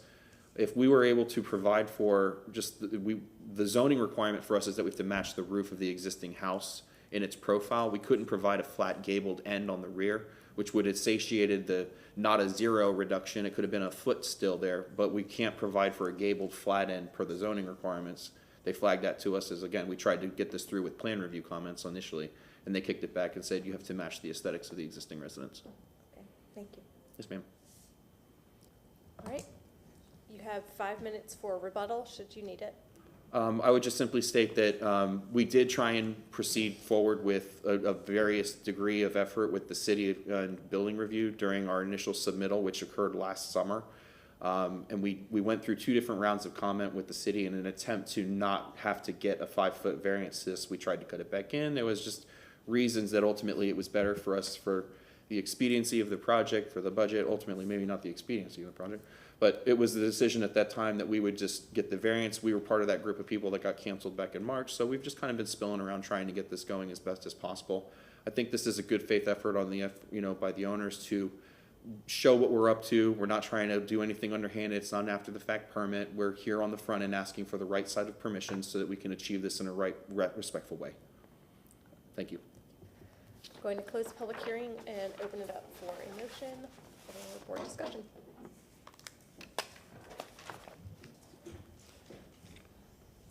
I'll go ahead and make a motion.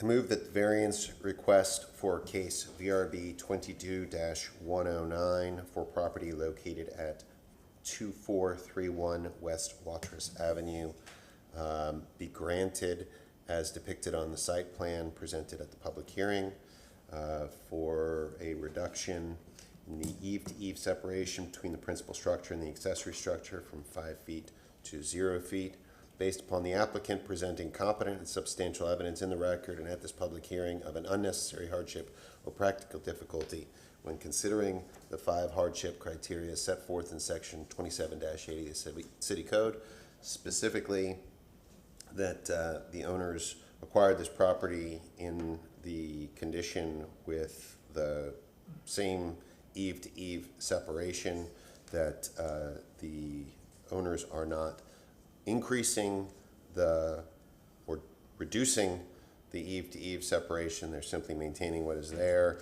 and enclosing the exterior balcony, that there is no impact to the neighbors, that they will have to meet the fire code requirements upon construction, and that they are facing the practical hardship of the existing footprints and layout of the property as they acquired it. Second. Motion? I'll second. Second? All right, Ms. Johnson, and all those in favor say aye. Aye. All those opposed? All right, your variance is approved 7-0. Thank you. All right, 23-05. The next case before the board is VRB 2305. This is addressed at 29001 West Swan Avenue.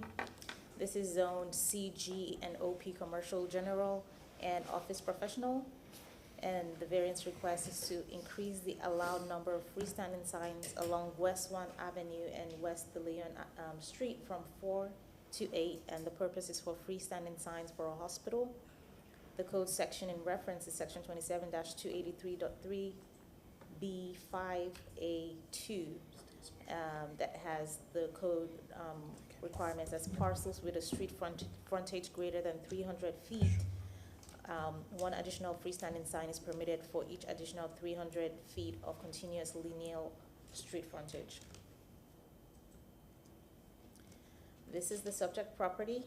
It is in the Central Tampa Planning District. It's a combination of several lots, as it is a hospital, but the lots in question would be towards the east side of the property, lots C and D, actually. And this is a site plan showing the hospital and the areas highlighted here, showing the 3 signs for which they are coming in for the variance. These are pictures showing the existing conditions and the street frontage of the area where the sign is going. Here you have West Swan, and this is an entrance into the hospital along West Swan, and they have a sign going here just at the entrance to the parking lot. And that is a picture of the sign that would be going at the entrance to that parking lot along West Swan. This is the picture showing the other street condition along West Swan and South Havana. And at that intersection, they do have a sign. That would be the second sign that they're requesting a variance for today. And this would be the sign that will be going along West Swan and at the intersection of West Swan and Havana. The third sign is going at the intersection of West Leon and South Havana. This is a picture showing that street condition, and we see that in the site plan with the red star. And this will be the proposed sign for that intersection. It's a double-facing sign. This was reviewed by right-of-way and found inconsistent with code. The site plan does not reflect the vacating of Havana Avenue from West Swan to De Leon per the City of Tampa Ordinance 93-121C right-of-way markup and ordinance uploaded to Acela. Update site plan to reflect vacated right-of-way. Most of the sign appeared to be within the property limits and not in the right-of-way or easements. However, I cannot ascertain this for the vacated portion of Havana. Show easement signs in relation to signs or submit the survey. Natural resources review was not required. Zoning reviewed this and found it consistent with the following comments. After reviewing the variance request, zoning finds it consistent as the applicant is redistributing, not increasing the allowed sign square footage. This particular request is reasonable considering the specified circumstances. It is believed that the request should not affect the rights of any other neighbors within the neighborhood. We received no letters of objection or support for this application or variance request. The ordinance mentioned by right-of-way was added to the staff reports. In the determination of the variance request, the board shall consider section 27-80 as the criteria for the approval or denial of a variance request, and I'll be available if you have any questions. All right, 2 quick housekeeping items. The agenda that we have requests an increase of the number of signs from 4 to 7, to 8, but just to confirm, we're increasing the number of signs from 4 to 7, is that accurate? No, it's 4 to 8. Okay. Did I say 7? No, I thought that you only showed 3 signs. So they already have existing signs, Okay, which were not, what was not shown is not part of this variance, so they are adding to the number of signs that they already have. okay, they're adding 4 signs. They're adding 3 more signs, which would take them to 8. So they have So they're 5 allowed signs to- right now. Correct. Okay. Increase the number from 5 to 8. Okay, and then has this case come before us before? Have we granted a variance related to this? Yes, there was a variance that was granted in 21, but that was to reduce the setback from 5 feet to 0 feet for 3 freestanding signs. I see. You started after 21? Yeah, okay. All right, we can ask the applicant. All right, applicant, you have 10 minutes. Good evening, Variance Board. Appreciate your time and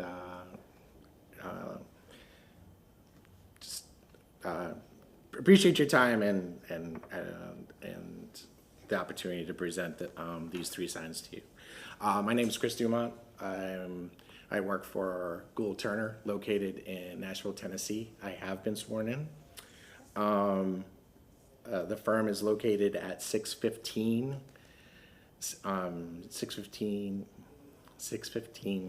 3rd Avenue South. My address, since I put it on the board, my personal address is 1202 Tremont Street, Nashville, Tennessee as well.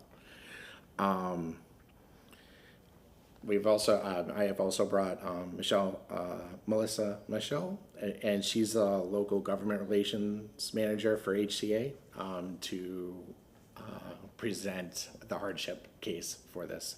I'm here just telling you facts about the signs and what we're trying to accomplish.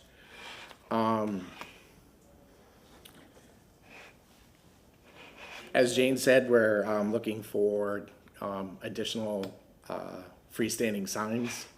What I'd like to do, Jane, if we can work from West De Leon and work from north to south. Okay. So the first sign is the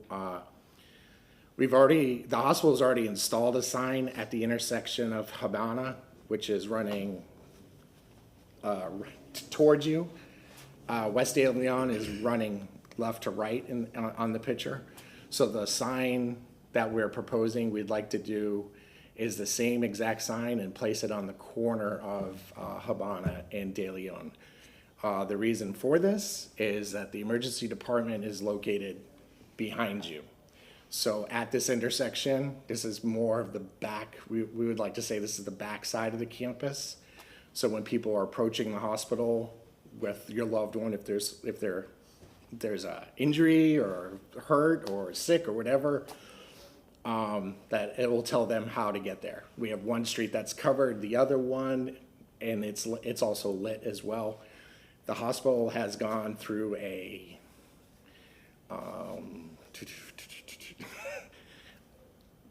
they've placed a post and panel sign there, but it's really not for emergencies because it's not lit, and it should be, since an emergency department is 24 hours, we believe that should be lit. So what we'd like to do is the post and panel sign that's to the right of the stop sign is mimic the lit sign that's already installed on the left side. So that's freestanding sign number 1. Number 2 is down the street at this intersection, which is South Havana and West Swan. This campus is actually pretty nice. Their parking lot is located in the center, is really buried, and you can't really see it. So what we're proposing is just a post and panel sign to direct the patients, right here, to direct the patients and visitors left so they could enter the sign, enter the main parking lot of the campus, because the parking lot's in the center and covered in trees. It's actually what we think of a parking lot should be is actually what this is. It makes it very difficult to see the parking lot. The next one is another freestanding sign. This one will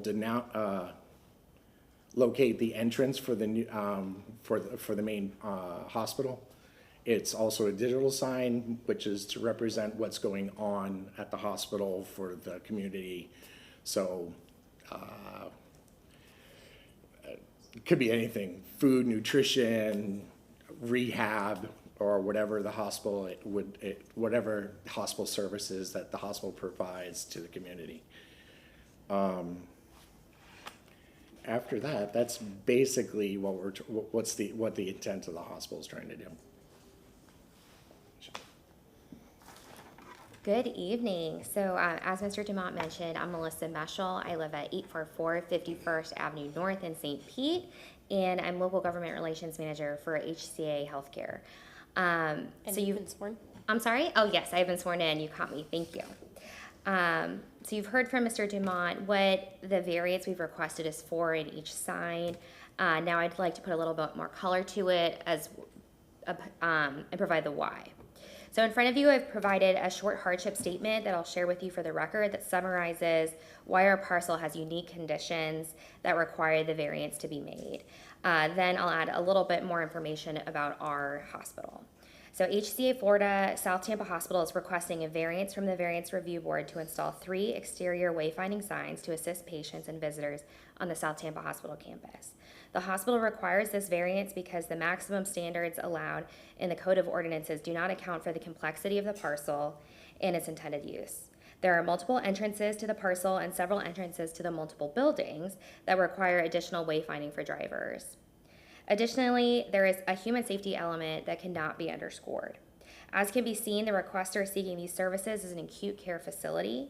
Drivers may be under physical duress or assisting those with emergent medical needs. As we know, each moment matters.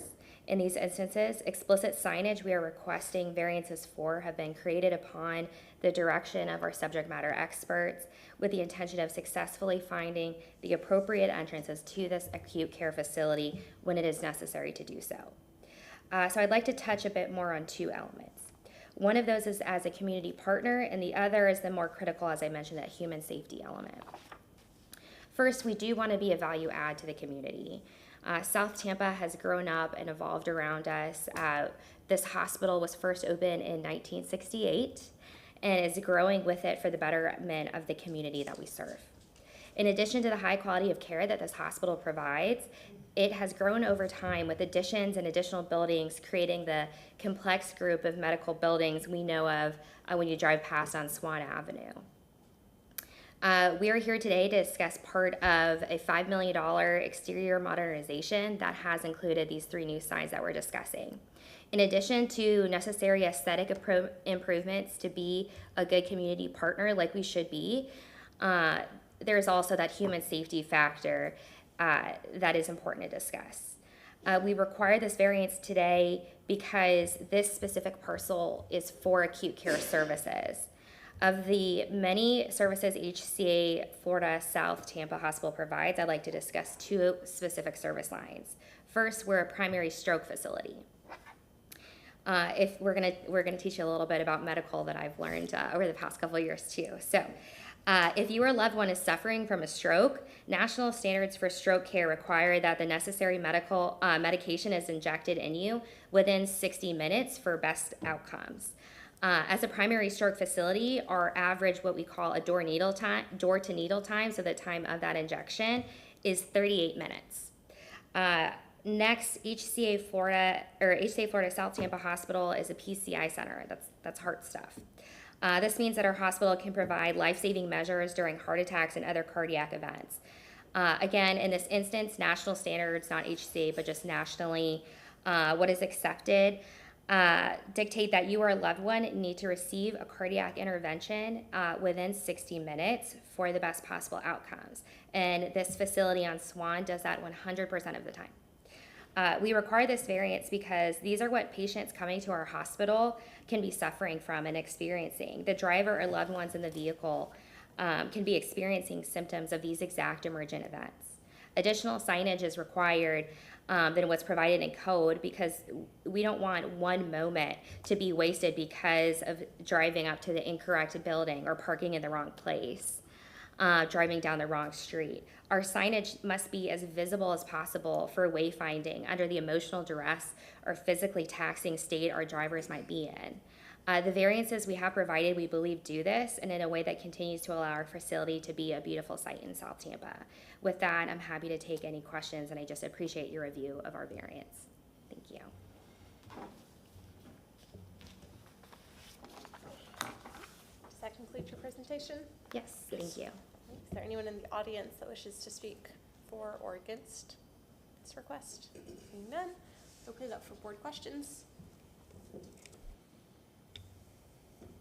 So can you show me, you've got one electric sign, one that changes, and I thought I heard you saying that it's to display community messages, things of that nature?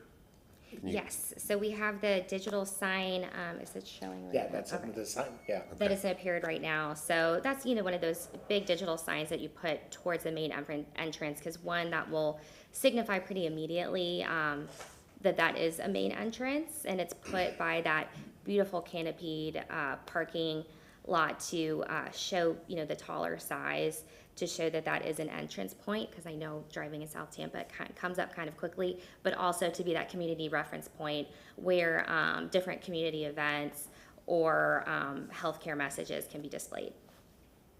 You don't think that will be distracting as people are trying to drive down that very busy street? The only digital portion, just on the image, just so I can describe it, it's where the American flag is flagging. It's not the entire board, it's just that little component on where the flag is being shown. Do I find it distracting? I would say no. We live in a world with digital signs everywhere. I mean, the reason for my question is I'm all for intercampus directional signs. I mean, you make a strong case for emergency purposes. You need to get people to where they need to go. Understood. Put your signs out there, intercampus, showing people how to get to where they need to be. But a digital sign that says "Eat your greens" on the main road doesn't necessarily convey those emergency issues in the same sense, and you've already got a lot of signs. So to the extent you're saying we need more signs and we need a variance to put more signs up, I absolutely get it when you're saying we need to get people to our emergency rooms. What I'm having trouble with is why do we need to flap an American flag in digital on Swan Avenue? Can you help me out? So I'll speak to the size. So number one, so we all agree. So I won't say that. I'm not gonna. That's for the vote. But if we were to agree that the signs dictating where certain buildings are is appropriate for the needs of visitors to a hospital, putting that aside, the multiple buildings on the parcel make it a complex structure, and it's my belief that one large main sign provides that that I'm blanking on the word, but that kind of subtle clue as another way to say that this is the main entrance and that's where the predominance of our parking is located. And I'll pass it over, Mr. Dumont. You probably have a lot more expertise in this matter. If you look at the campus, the main parking lot for the hospital is actually in the middle, and you have to actually walk from the parking lot to the main entrance of the hospital. And that's why I was, I don't want to say kiddingly, but the parking lot here is actually really nice. You cannot see it from this neighborhood, which I think is a positive for it. But the negative for that is that you don't know where to enter. So if you're driving, your grandfather's ill or is having a heart issue, and you need to park, and some people just like to park and do it, it's probably a good idea to know where to entrance. And this is to denote the entrance that is off of West Swan. Mr. Dumont, are you able to share any just kind of background expertise with your extensive background in this area, how often at main entrances they have digital signs?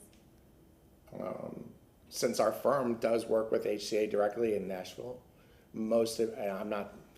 Tampa is not Nashville. You know, every city is different. Every zoning area is different. What HCA is trying to do is be part of the community, like Melissa was saying, and being a partner and showing, you know, to me, the sign is doing two things. It's noting where the parking lot is, and do you need a digital sign for that? I don't know. But to tell the community we're here and we're providing these services for you, and you can be part of the hospital, I think that's a positive for the community. Can I ask a question on this same sign? This is the sign that's also requesting the 10 to 11 foot height variance as well. So this is a specific variance that we're going for. I mean, it's big and it's a very vibrant and bright. I'm assuming that it's on your property line. It is on the property line. Do you know how far away it is from the sidewalk?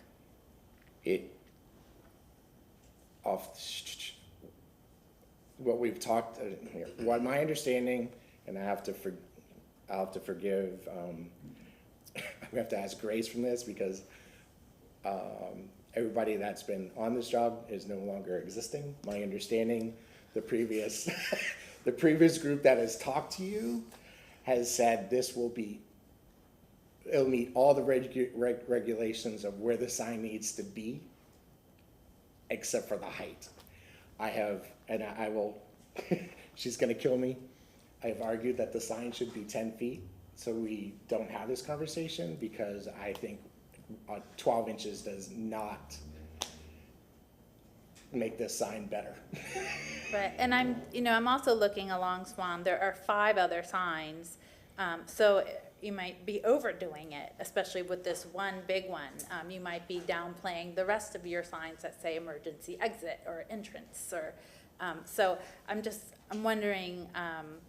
This one specifically, especially being so big, so prominent, downplaying all the 4 other signs following it that are emergency access. But I mean, this one's defining the main entrance to the main parking lot for the campus, for the hospital.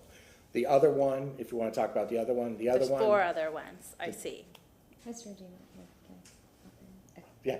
Well, thank you so much for the question, and a lot of signs are what we want, right? Because as we mentioned, typically we're not talking about normal circumstances. We're not dealing with people on their best day. So the additional signs is a good indicator that people are going to end up in the right place. I think there are certain signs that have specific requirements. So if you're going to the emergency room, you look for that ER sign. But the bulk of people will be parking in the traditional parking lot. They won't need the acute care service. Or they may just as visitors coming in for scheduled surgeries. And that is the purpose of the big predominant sign. The bulk amount of people are looking for that big sign. When you're looking for an ER, I think it's predominantly you're looking for that ER sign. And I think that one way that we think about that specifically is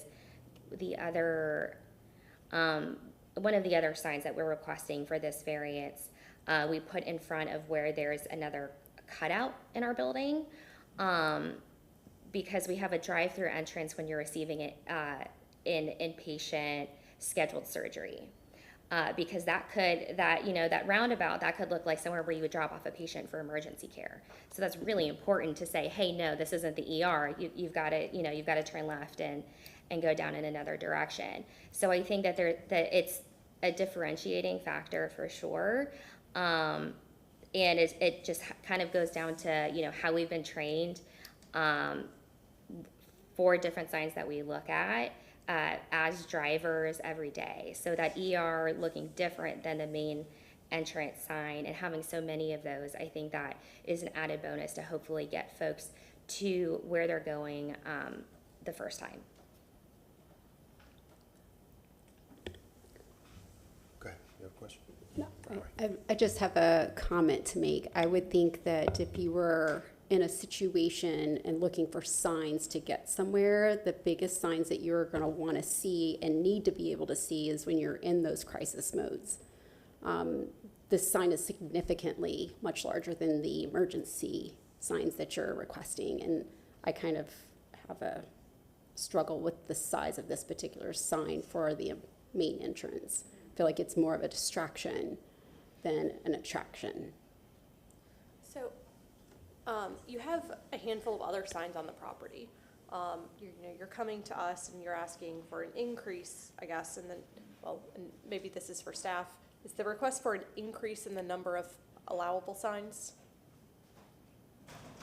Correct.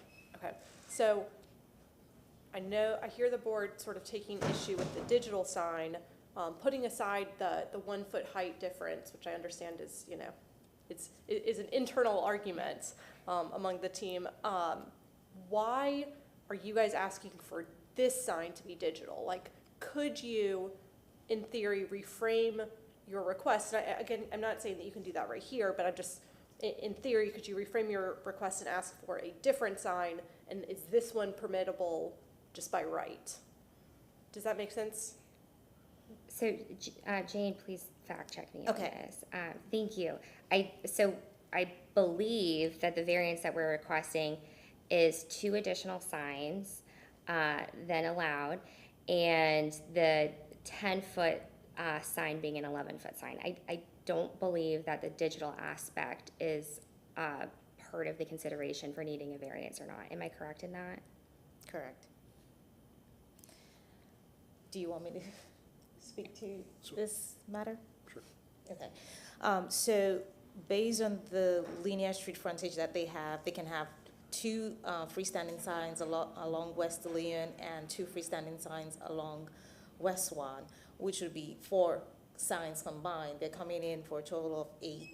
So they are looking to increase the amount of signs that they are allowed by right. But what they are not doing is increasing the allowed square footage. So in a way, what they're doing is redistributing what they're allowed in the number of signs that they would have across.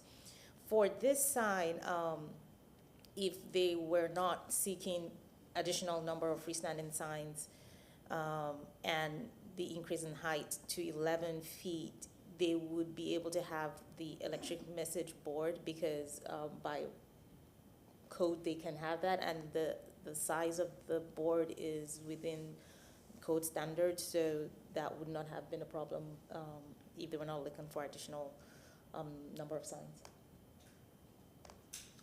So my concern on this, and it's back on the 11-foot sign, is it says main entrance, which is taking you down the main drag to the middle of the campus, but yet you're also asking for a sign 100 yards down the road that says parking, because you can't get to the parking from the main entrance. So if I'm going to the hospital on a non-emergency basis, I see main entrance, that's where I pull in for parking. This particular sign says main entrance, and it's not where you want to go parking. You're requesting a variance as part of this for a parking sign down the road farther. And you also have a sign on the opposite corner, which it appears to do a good job of delineating where the emergency room is, and there's also a large sign on the actual building saying where the emergency is. So I think that's very well identified for the Swan side. I understand from the other side, it's not as visible. That would make sense to me. The one where the parking also makes sense from a standpoint of what you're asking for to try and get people to the parking. What I don't understand is why you wouldn't take the existing sign that's there that says emergency guest parking, all the things are on there, and modify that sign instead of asking for an additional sign on the other corner, which by the way has a nice beautiful tree on it, that you're going to be underneath that tree. Why would you not just do it on the other side where I don't see any difference? Why are you getting 2 signs on the 2 opposite corners of the main entrance? Why do you need 2?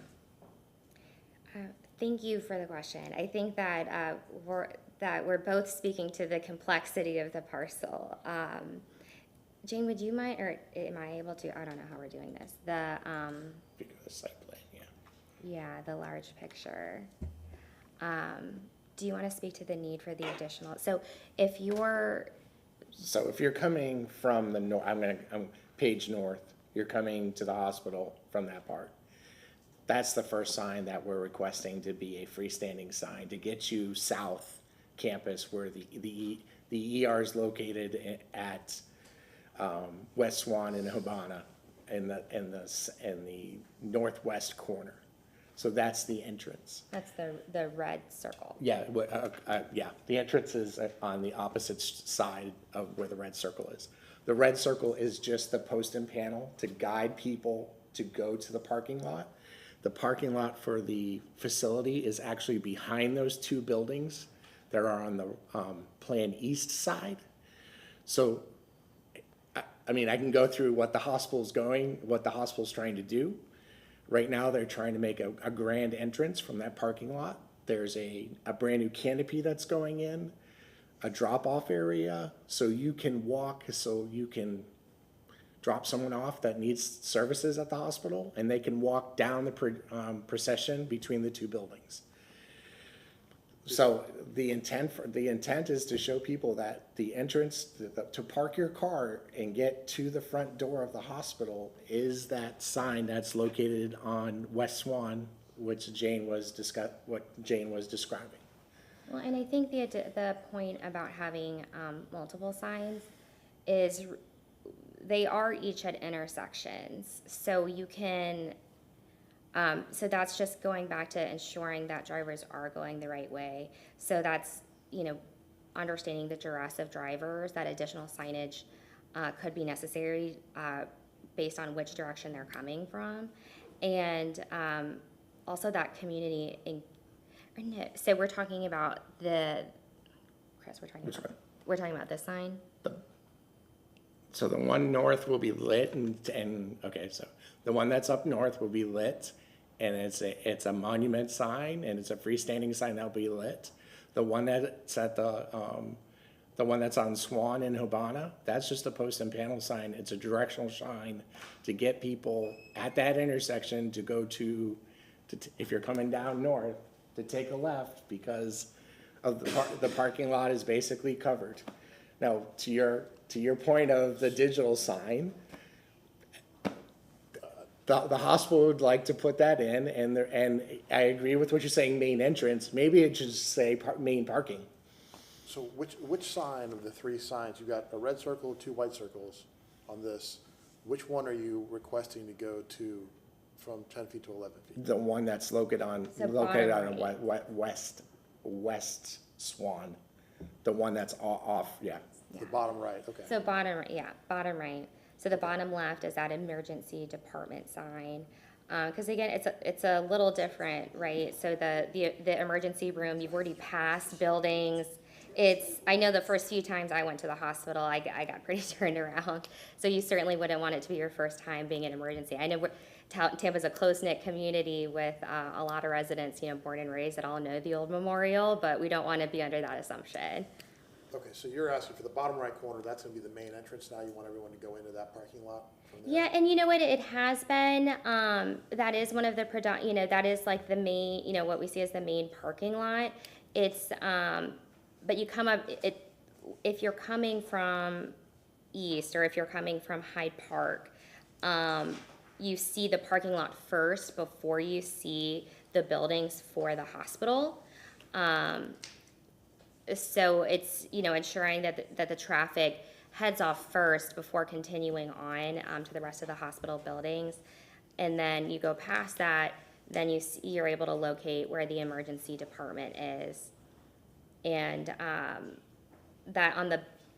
always come from Swan. So I call it the backside of the facility has that additional signage because you're in the back, you can't really see that front main entrance from Swan, and there's also that roundabout that I mentioned for outpatient surgery or for inpatient scheduled surgery that could look like an emergency department. So that's why we have that additional one on the emergency department, basically signaling to what's in the front of the building so that there's no confusion there. And all of the excess kind of signage in general beyond the acute care needs of just understanding what patients and visitors might be suffering is we have that neighborhood association abutting the property. So I think really an added benefit that we haven't discussed yet is less traffic through that neighborhood, because ideally, you know, it's great in circumstances of need to live close to a hospital, but the rest of the time it kind of stinks, right? We've done a lot to work well with the community. We've done a lot of improvements to make sure the building and the air handlers as quiet as possible. And I think that this signage is another way that we can improve that community partnership to just do anything we can to drive less, you know, wrong way drivers from wrongly entering their building or their community. All right. Are there any other questions from the board?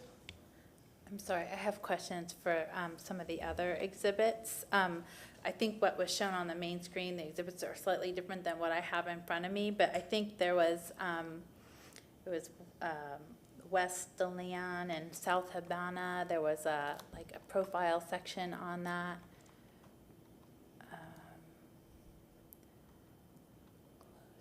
This one right here. So, so what I'm reading on this is that the sign that's next to the stop sign is going to be replaced with another one that's similar to the one across the crosswalk. Is that correct? That's correct. Same height and everything? If I could copy it right now, I could move it over, it would be the same exact sign. Okay, so what I see is a vision issue. You're now blocking anybody who's walking across that street from being visible to any cars. Sorry, it was like a little, That's all right. a little shocking there to hear that noise outside. And I don't know, I'm assuming that the sign that you want to propose there meets all regulations and code requirements. It's lit, but it just looks like it's in your vision triangle. It's on the inside corner of the sidewalks, Okay. if that makes any sense. What I'm trying to say. Oh, so it's going to be moved over? It's going to be right there, but the sidewalks go in front of it. So you would be able to see a pedestrian at the corner coming, approaching that intersection. Okay, it just makes me nervous because you're making it higher and you're No. you're going to lose that sight of I a appreciate person on the other side. your concern. Just wanted to No, state it. No.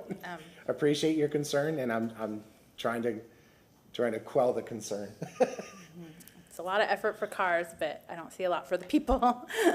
And we are, I mean, any pedestrian improvements that we could have as well, that's a separate conversation for another time, but we've been talking to the city about additional crosswalks for that overflow parking lot as well, because, I mean, those are very important concerns that we know that the city shares with their Vision Zero.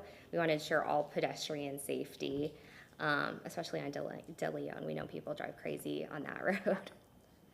All right. And it's more for Habana when people come north coming towards the campus.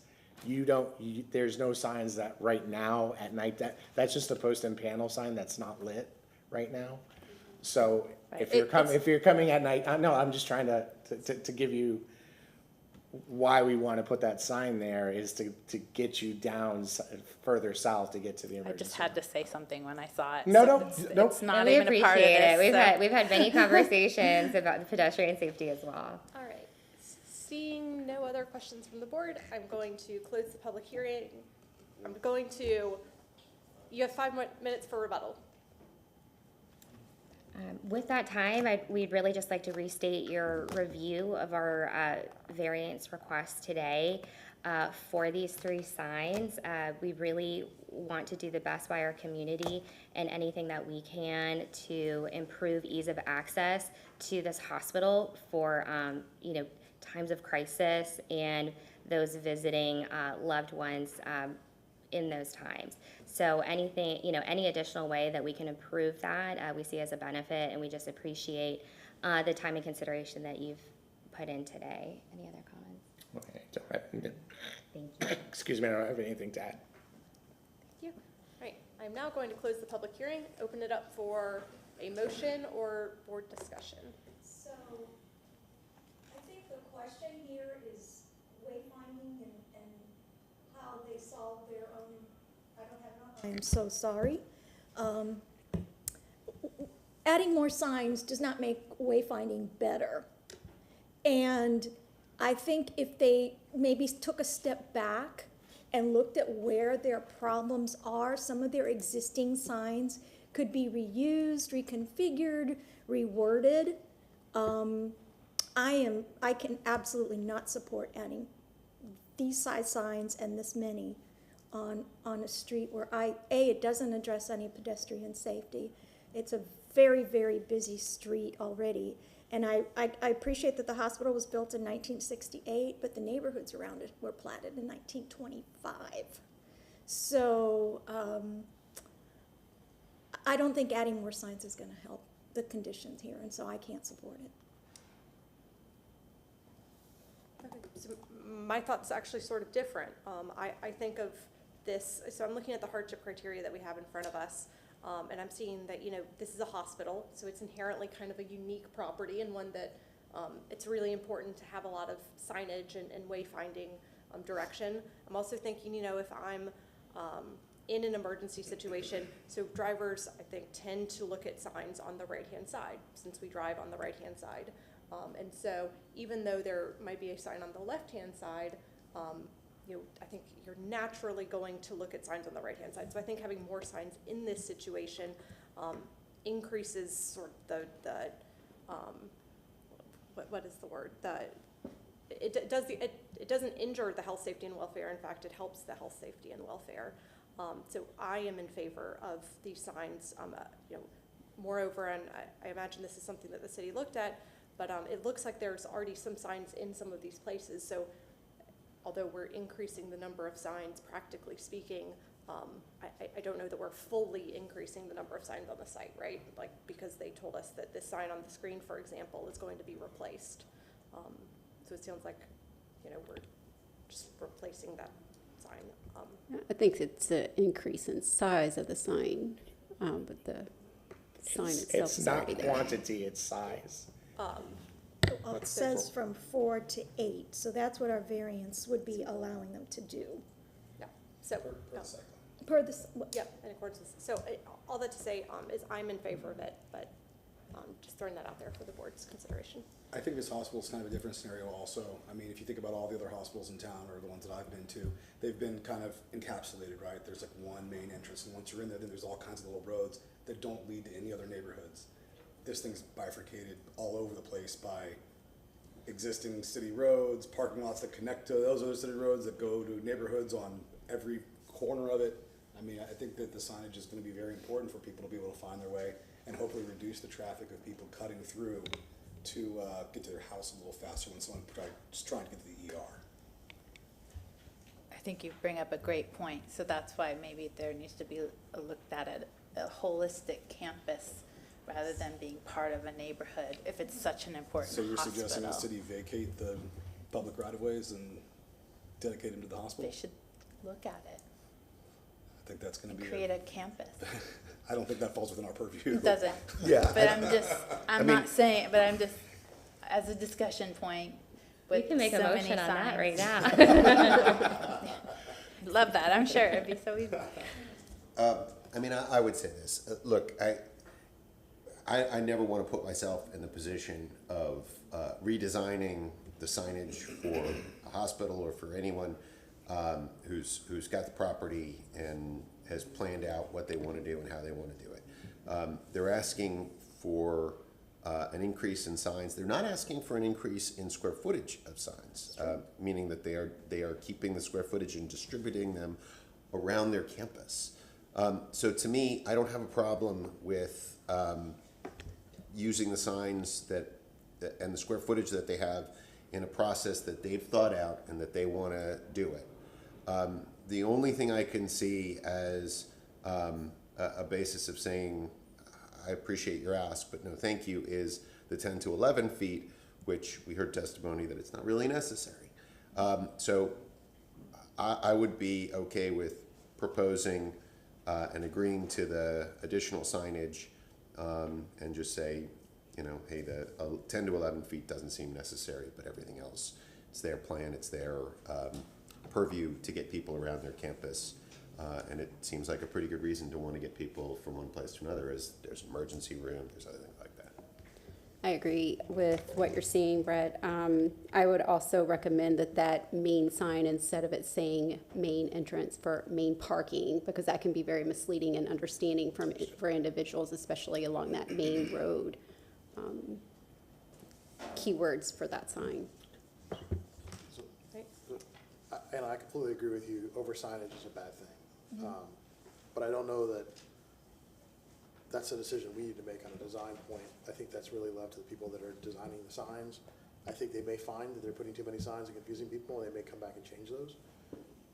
But they want to be able to, I like the fact that they're not asking for more square footage, they're just redistributing it, if that's what sees fit. I do think that there's a lack of the main entrance, if that's where they're trying to direct everyone to drop off and or park there.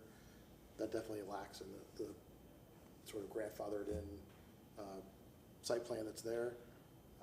I mean, if the signage is confusing, you don't add more sign, you go back and reword or direct. But, I'm probably in the minority here, so, I just, I think there's different ways to do this, but I agree with you, this 11-foot lit sign, with a waving flag is kind of like, I'm also concerned as a resident directly across the street, that you see they put a bunch of vegetation to try and block the hospital already. yeah, it's not working. So, I mean, I drive that area all the time. But, I appreciate they're there. I'm sure it's a great hospital. I just, an 11-foot lit sign is just not what I would want in my neighborhood. And you have to remember that it is a neighborhood. People do live there that were there before the hospital. All right. So I'm not gonna be the one to make the motion, but you guys go ahead. I'm sorry to interrupt your discussion, but I just wanted to make sure, because I was confused about what the site plan is, and we're talking about 3 different signs, and so I just want to make sure that the board is clear on what the site plan is. I know I understand from staff that it's this aerial with all the colored dots on it, so which sign is which, and for purposes of your motion, if someone's going to make a motion, to make sure to include the details in there so that there's no confusion about what signs go where, and where the illuminated sign goes, where the 10-foot sign goes, and so forth. So to be clear, the variance request is for an increase in the number of signs. So should we specify, is it within our purview to identify where the digital sign would go? I mean, I believe I've heard the testimony about where the specific signs are going to go, and so to the extent that that's a limitation on it. I guess the only question we would have to know, and maybe this is Ms. Madhu's question, but there's several pictures in our packet that have, I think there's at least 2 that have the colored dots on them, and I think, which can you just direct us to, maybe it's a duplicate, or maybe I'm just seeing, oh no, there's definitely 2. Mm-hmm. One just But has are the they the road. same? One just has the road highlighted. Okay, so, all right, well, then it doesn't matter, we can just say per the site plan submitted in the public record. Now, but to be clear, the one that's in our packet is not the one that's on the screen. Right, so the applicant did provide a document that I included in the presentation that was not available at the time that the staff reports came out. Okay, so, are we But talking about it's this still- one? it's- It's this yeah. one, in our site? Right, so this was provided by the applicant, but these are 3 signs, and I believe that this is just a better representation, because it takes away the confusion of all the other signs that are on the site. So these are the 3 main signs that they have presented before the board. Okay, so just also for clarification, I don't see which one on this site plan is the increase in height from 10 feet to 11 feet. The increase in height is the one to the southeast, and okay. they do No. It's just on the site plan, it's not clear. Yeah, it's a little green circle, but there's no green circle on the plan, am I, They told us. They didn't. Right, so that packet was provided by the applicant, but it wasn't in your staff report, But it was provided in testimony that they told us where it was going. correct. It's on this site plan, it's the one described as A 331.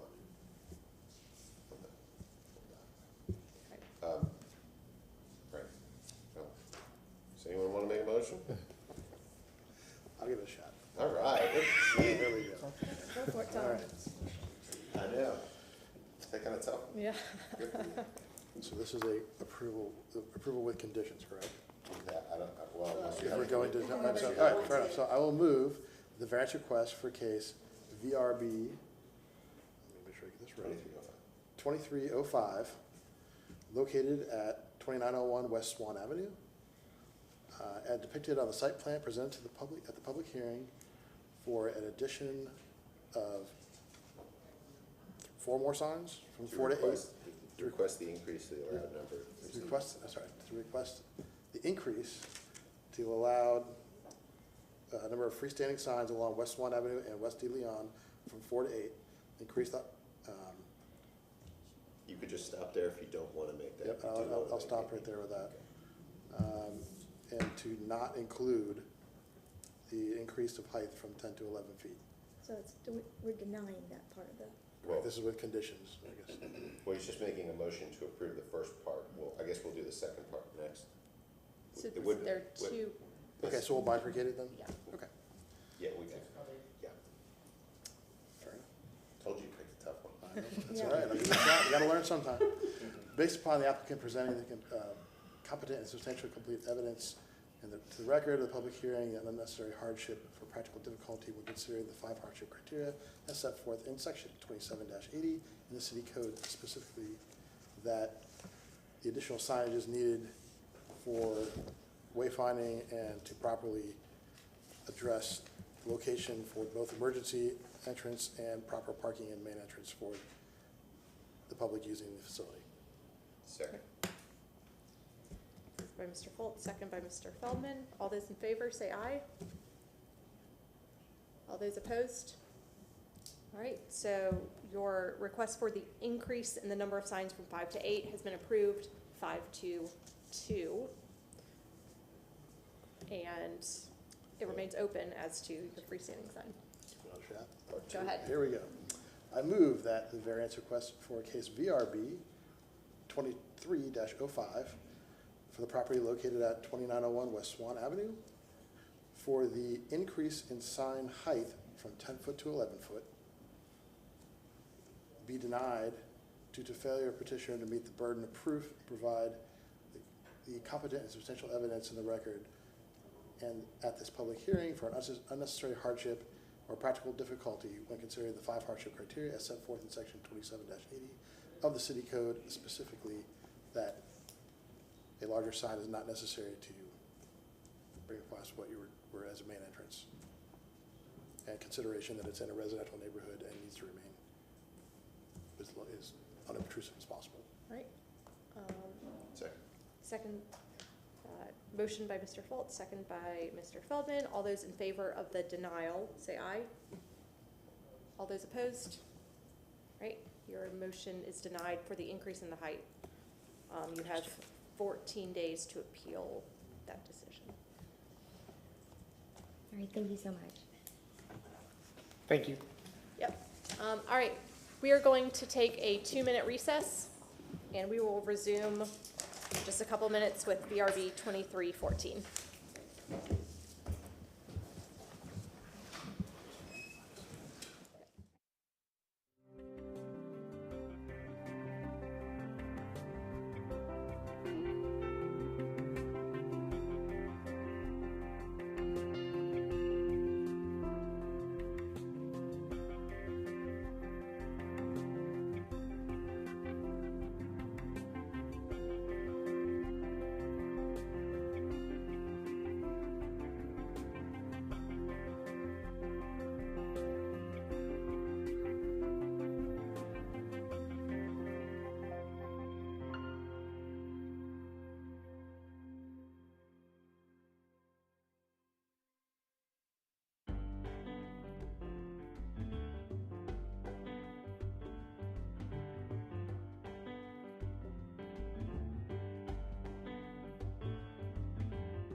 The next case before the board is VRB 2314. This is addressed at 4420 Ohio Avenue. This is zoned residential single family RS 60. And the variance request is to reduce the front yard setback from 60 feet to 14 feet and 2 inches, and the eve-to-eve separation from 5 feet to 2 feet for a detached carport.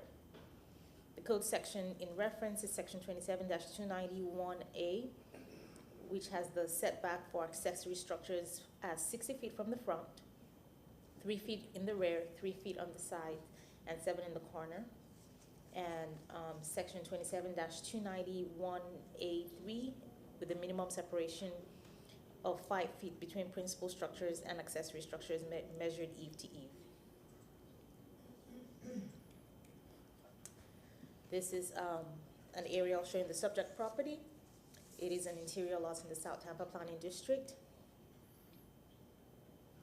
This has an active code case for work without permits. This is a site plan showing the subject property. This is the applicant's home, and here in the gray we have the carport that was added to the property. This was reviewed by Natural Resources, Transportation, and Right-of-Way and found consistent. These are pictures that the applicant has provided showing us the existing conditions where we see the carport that is in front of the home.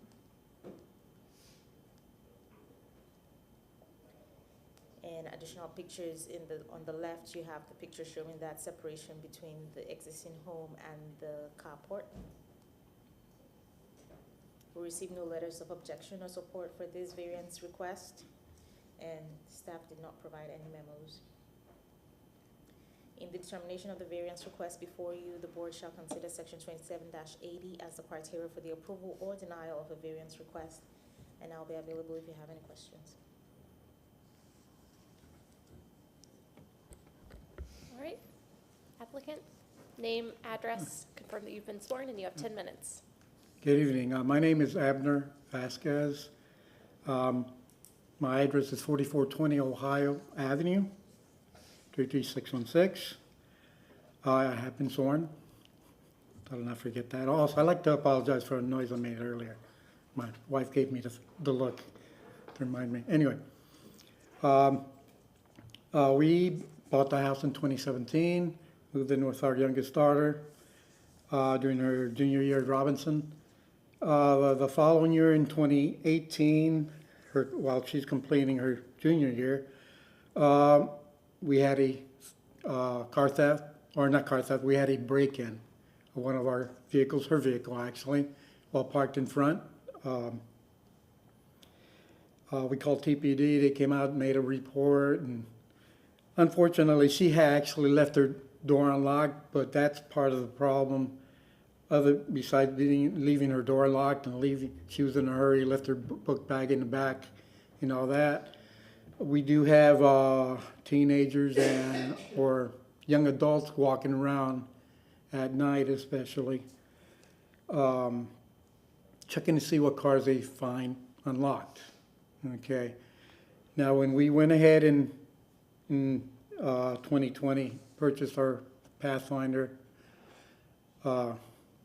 since the other cars were getting old, we decided that we needed to go ahead and protect ourselves a little bit more, protect our property a little bit more, and we wanted to get a carport. Now, through bad advice, actually, and another company that put up a carport and told me that didn't need a permit, which was the wrong answer, obviously. We went ahead and had done it. And that actually helped us when it came to securing our vehicles. In fact, that carport actually provides an echo where our dog now picks up noise at night and actually alerts, and that's happened twice since, where we get up at night.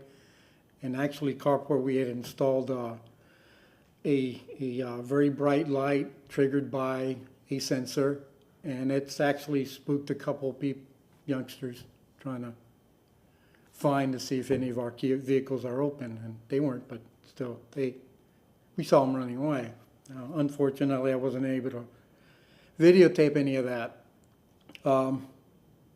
But that's the main reason that we need this. We need a variance. It's so that we could keep that, and actually our plans actually show it to be smaller, and we could actually, since it's actually sectional, we could actually take a section out of it and bring it down to whatever if you approve it. But we do need this for security reasons. Yes, it provides other good things like protection for our vehicle from the weather and all that, but mainly it's security. The lighting that helps us, and also, you know, the weirdest thing is our dog picks up on it because it echoes. Before she wouldn't do that. Now she does. And it's helped us be alert late at night, 2 or 3 o'clock in the morning, get up and see what's going on out there, why she alerts, and we're able to at least have an idea what's going on out there. And some bad people like to do things when it's dark, unfortunately, and we all got to live with that, but we try to find ways to protect ourselves one way or another, protect our property. Having everything right there where we could light it up when somebody gets in the wrong place, that has helped us, and I'm hoping will continue to. All right, does that complete your presentation? Yes, it's pretty much. I mean, I didn't bring anything other than the pictures that she showed.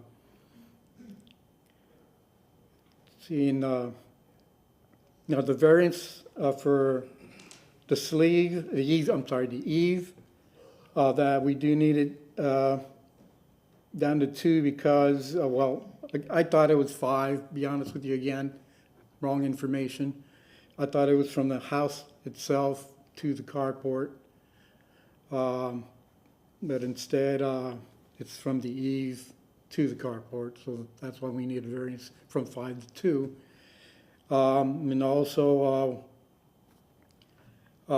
we do need the setback reduced from 60 feet, which is actually, it's actually a little less from our property line to the house itself. We measured actually 39.5 feet, but the code says 60 feet. But we need to reduce to 14.5 so we could be able to retain this and then also settle our code violation. The carport so far has not drawn any unwanted attention. Our neighborhood has not been negative about it. In fact, I actually had a couple compliments about it, even though I didn't mention we're going through this. But nothing negative in our neighborhood, and we pretty much know each other, even though we've only been there going on 6 years now. Half of them being retired military. I'm a veteran myself, so we kind of get along very well and talk. You know how we talk, always talking stories, war stories, if you want to call them that. But we have not gotten any negative feedback on it or anything, or anybody saying, hey, take it down, it looks ugly, or anything like that. But we feel a lot safer knowing that we could actually have one way to detect what's going on around our property, especially at night. I mean, that's how we feel about it. All right, thank you. You're welcome. Is there anyone in the audience that wishes to speak on this application? Seeing none, I'll open it up for board questions. I see on this first picture and also on the aerial, it looks like your neighbor has a carport. You can kind of see the white posts in the background. Yes, he does. In fact, it was the company that put his up that told us that, unfortunately. Is it common to see carports around your neighborhood? There's a couple more on our street. And it looks like from the facade of your house, it looks like you don't have a garage. Is that true? No, this house was actually modified. I don't know what year it is. I think it was built in 1959, but eventually, previous owner, I believe, modified it, and that is now a living room. Got it. Thank you.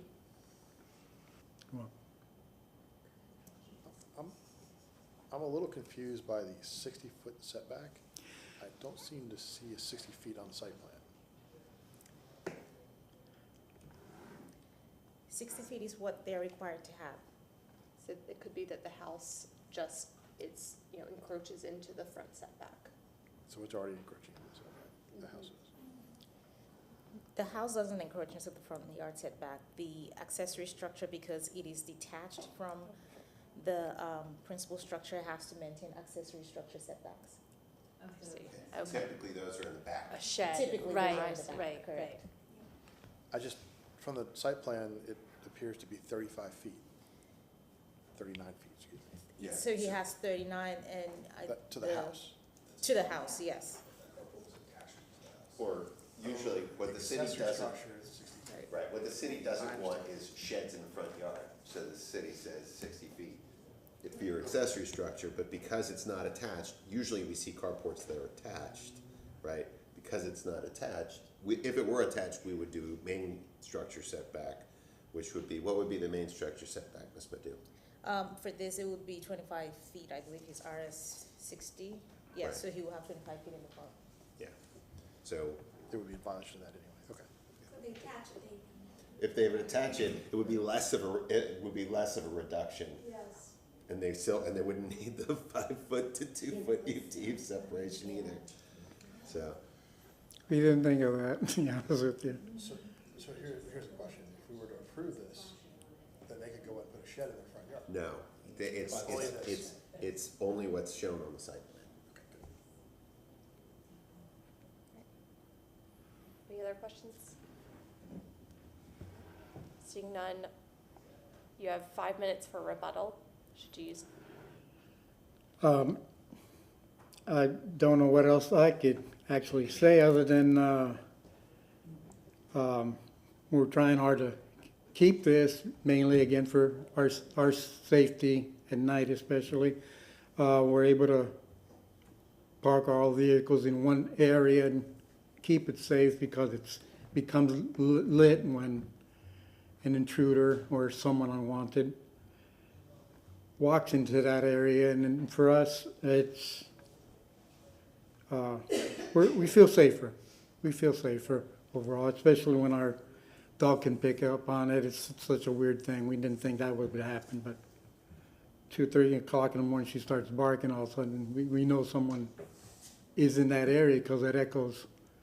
Even when we're speaking underneath it, our voices echo. It's really a weird thing. But we feel that we would need this to help us feel safer in our home. I mean, we haven't had a lot of going on in our neighborhood other than our neighbor, because their yard is open. Someone back there ripped off their bicycle about a month or 2 ago. Other than those things going on, but we do see occasionally people that don't belong in the neighborhood late at night, and we do question that if we're up, but this would help. This has helped actually to this point. It would be great if we can keep it. Like I said, it's not an eyesore. It's the only thing we really want up front that would help us feel secure in our own home. It adds to our security of our own home. In fact. That I will.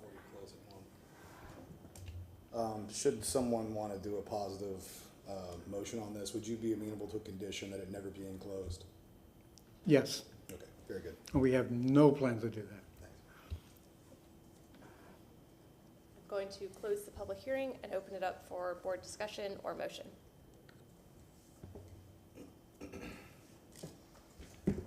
have to be a condition if it's a carport for not being closed? I think we go back and forth with that, and I was They just like us to do it. I mean, the curious. site plan doesn't say open air carport, it just says carport, so he could throw walls on, sidewalls, whatever, so it's just to clarify. Just, I'm always, It was built without. I go both ways too. Without a permit, so, you know, I think the gentleman understands the process now, but there's still salesmen in that area that are gonna go in and say, hey, you can do this, you don't need a permit, so. Then they gotta give you variance and it costs them double permit fees. That's true, that's true. all right, I'll make a motion.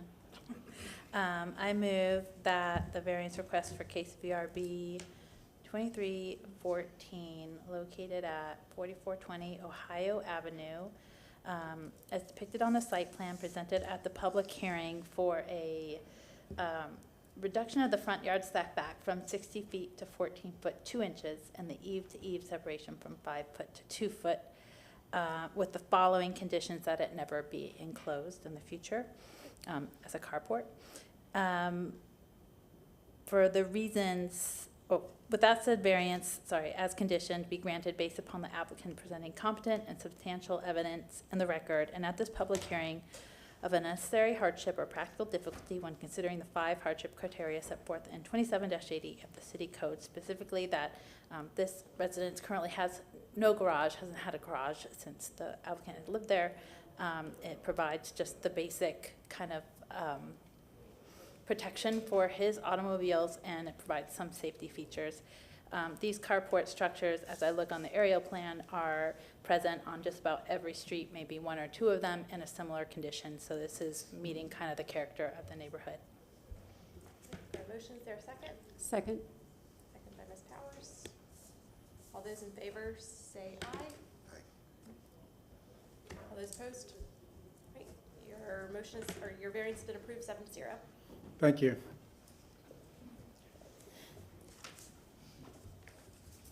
All right, Ms. Madhu. The next case before the board is VRB. The next case before the board is VRB 2318. This is addressed at 1909 South Brookline Street. This is zoned RS 100 residential single family, and the variance request is to reduce the eve-to-eve separation between the principal structure and accessory structure from 10 feet to 6 feet, and this is for an addition to a covered porch. The code section in reference is section 27-291A3 that has the minimum separation for principal and accessory structures measured eve to be 10 feet for zonings greater than RS 75.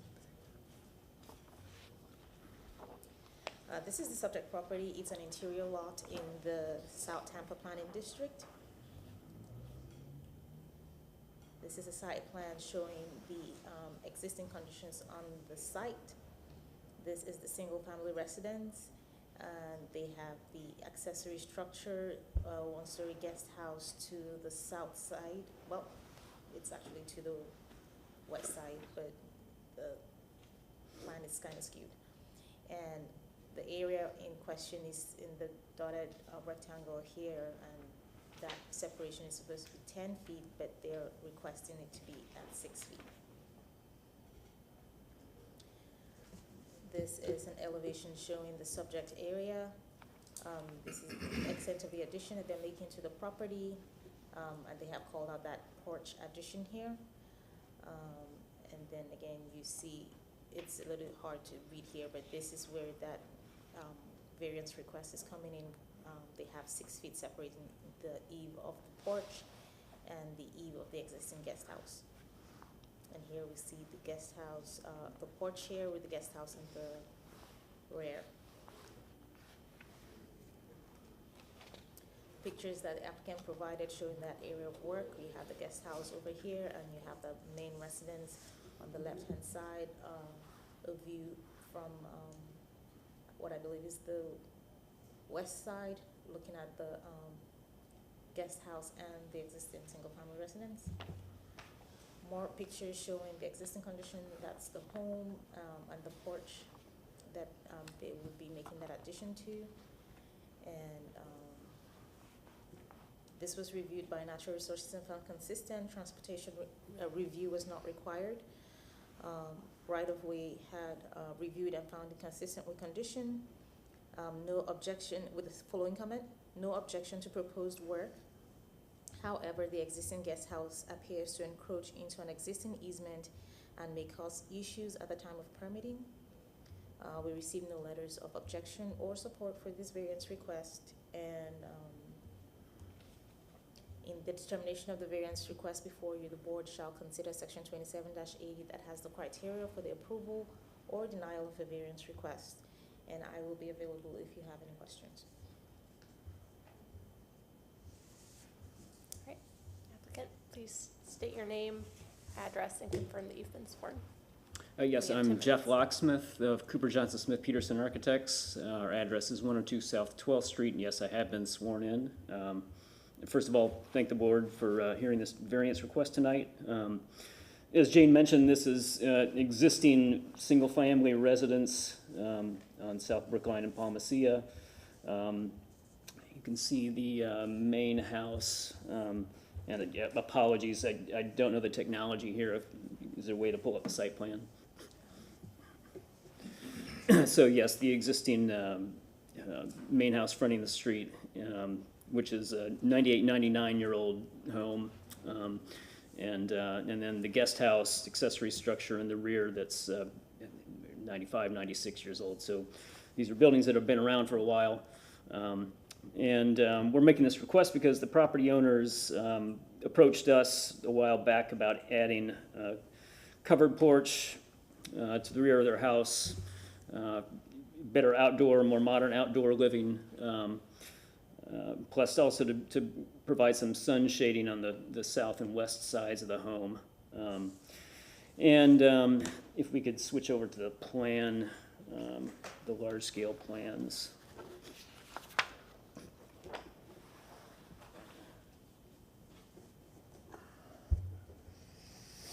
So the image on the left is the existing plan, and the image on the right is our proposed plan. We provided this L-shaped covered porch solution, and we're working off some existing spaces inside the home. There's this existing wall between the casual dining room and this family room. And so we went about laying out our wraparound porch, kind of the most natural solution, and to us the most aesthetically pleasing solution, is to really line up the edge of that covered porch with that wall that's separating the dining room and the family room. Of course, when we did that, we discovered, going through plans review, that we were non-conforming with the 10-foot minimum eave-to-eave setback. That's the reason for us making this request. Our hardship here is the existing location of two almost 100-year-old buildings at this point, plus some of the realities of modern outdoor living. A lot of modern outdoor furniture nowadays we're finding is bigger than it used to be. A couple of things I'll point out. We've looked at alternate solutions, pulling the side of the porch, the new proposed covered porch, back so that it would conform. Once you do that, it kind of destroys the symmetry of this family room space, which again is an existing space. We also did not want to kind of compensate by pushing the south side deeper. Going back to the site plan, there's this existing elm tree to the south. It's a grand elm, 43 inches, and we didn't want to get the foundations any closer to that, try to respect the drip line of that tree. A couple other things we'll point out: none of this is going to be, or the area of the variance request is not going to be visible from the street. The only visual impact is going to be to the neighbors to the west, and practically speaking, there's fencing and vegetation in the way, so we're really not sure there would be much of a visual impact in reality. The other thing I'd point out, kind of sliding this down, the existing eave-to-eave separation between the principal and accessory structure is already less than 10 feet. We measured it as 7'7", so we have that to consider as well. Sometimes I know with these principal accessory separation issues, there's, the concern is, well, at some future point, the homeowner might enclose it and, join the two together. That's not something that they would consider doing, for kind of privacy reasons and, and the way they want to live in this house. And the owner has spoken to the neighbors. There hasn't been any objections that have been brought up. So with that, I'll open it up to questions. Thank you for your time. Is there anyone in the audience that wishes to speak on this application? Seeing none. Any questions from the board?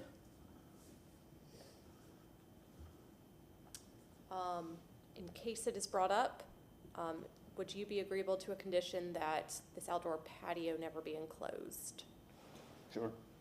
Yeah. Okay. All right. That you have 5 minutes for rebuttal. Yeah, I don't think it's necessary, but. I close the public hearing and open it up for discussion or a motion.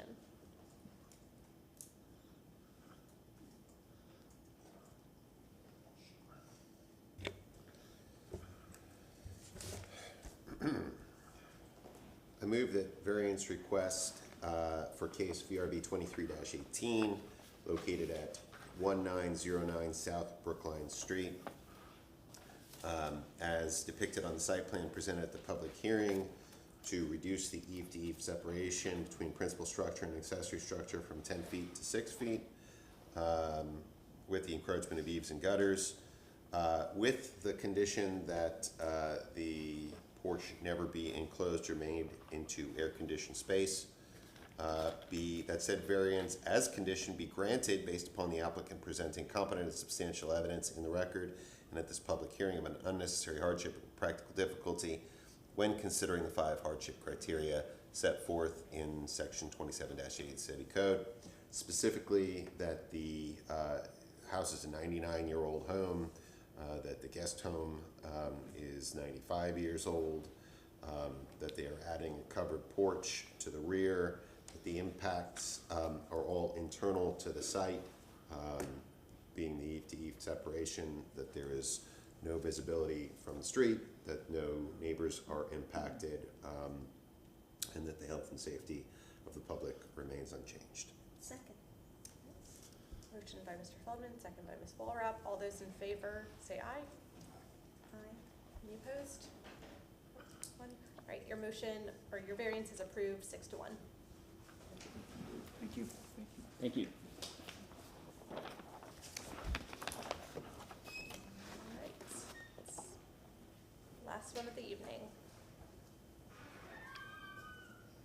The last case tonight is VRB 2331. This is addressed at 7614 Lakeshore Drive, zoned RS60 residential single family. And the variance request is to reduce the front yard setback from 25 feet to 7 feet. And this is for the purpose of a new single family residence. Code section in reference is section 27-156C that has the schedule of area, height, bulk, and placement for the RS60 zoning district as 25 feet from the front, 20 in the rear, and 7 feet on the sides. This is a site plan that the applicant has provided showing us the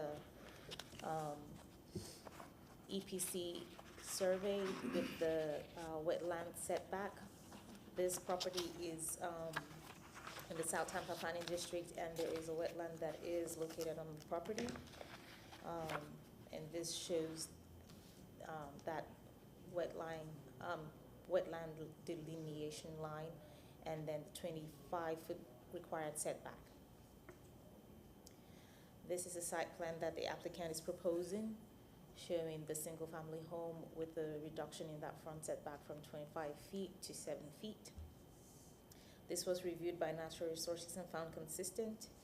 It was reviewed by right-of-way and found consistent with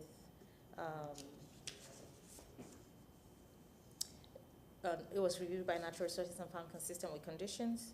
It was reviewed by Transportation and found consistent. Right-of-way reviewed and found consistent. And EPC reviewed this and found it consistent as well. The EPC memo was attached in the staff report. We received no letters of objection or support for this variance request. And these are pictures that the applicant has provided showing us the subject property is the vacant land. And we see the view from the west and the view from the front, and you see the wetland to the interior of the site. And here he has provided a picture showing us in further detail that wetland to the rear of the property, and then a view from the east showing us the street. If in the determination of the variance request, the board shall consider section 27-80 as the criteria for the approval or denial of the variance request. If you have any questions, I shall be available.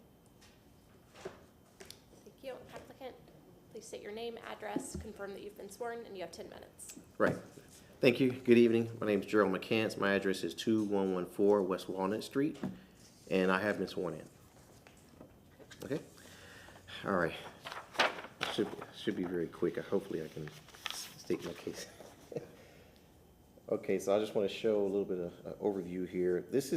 I purchased this site with intention of building a custom home, boutique home, on the lot that's located here.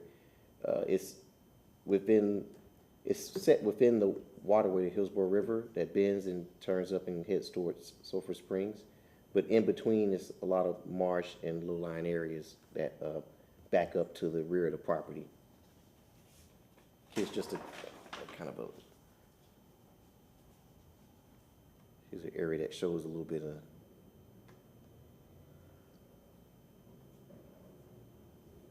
up front, showing the width of the property and the depth of the property with the wetland marsh area to the rear and Lakeshore Drive. So the primary issue came once the lot was purchased, and I contacted EPC to meet at the site to determine to upgrade the wetland delineation due to the changing of the FEMA floodways. And I was told by the EPC staff that the wetland area, that area wasn't prone to flooding, and the wetland impact would be minimal within 10 feet. So I waited several weeks and then received the termination letter, and it actually was impacted the site pretty greatly, where it was shown on the previous slide, where the delineation was more than 10 feet. It arrived at a total of 25 feet from the wetland marsh. So the property extends into the marsh area, but then this line is the delineation of the marsh between where the land is solid here, and then it tapers off into the wetland further back. So this indicates here the wetland setback that was defined by EPC, and according to the zoning, which is RS60 for this area, the prevailing zoning in this neighborhood, it's a 25-foot setback from the property line that's also imposed, which leaves this kind of narrow area right here for any type of development potential, which really doesn't render the site any usable. So I met with city staff, and we were, instead of going back to the EPC, it was suggested that I would seek a variance to reduce the front yard setback just enough to allow for just a narrow structure to be designed that would be within the. Oh, I'm sorry. That's okay. There you go. Okay. So this shows this keeping the wetland setback at 25 feet, where it kind of staggers through the site. and leaving a little bit of space where the structure would be within this footprint here, only about 14, less than 15 feet wide, and then adhering to the 7-foot setback from the property line. And it looks a little deceiving when you're looking at the property where the property line begins, because there is I'll show a better picture here. There is a right-of-way along Lakeshore Drive that's, even though it's a local road, it's about 20 feet on both sides, a right-of-way from the edge of the pavement. So the property line starts somewhere inland 20 feet. You can see where there's a fence from adjacent property owner to the north. So the property, my property it begins here. So the property, it has a lot of frontage, but a lot of it is to the right-of-way. So that's, in keeping with that, me and staff had determined that this was probably the best way to allow the site to be built, is to reduce the setback while still having some frontage and still maintaining the wetland setback delineation. So that concludes my presentation. Thank you. Is there anyone in the audience that wishes to speak on this application? Seeing none. Yeah. All right, any questions from the board? Do you know if this was ever built, a homestead ever built on this land before? Yeah, I don't know. I checked records. Well, there is property, that's built to the north that has houses there, and then across the street, and then there's some to the south as well. But these parcels, I didn't see any records that there were any structures that were built there previously. Do you happen to know the distance from the property line to the edge of pavement? Oh, yeah, from the property line to the edge of pavement, it's about 20 feet. You can see the edge of pavement for Lakeshore, and it says it has a 50-foot platted right-of-way, but the asphalt is only 18 feet. So I'm assuming you take the difference, and then that is where the platted right-of-way is. So there's a little, it curves. It's 14 feet. So it's a little bit deeper, so it's a little deceptive. It's shorter here, but it gets wider to the back when you drive south along Lakeshore Drive.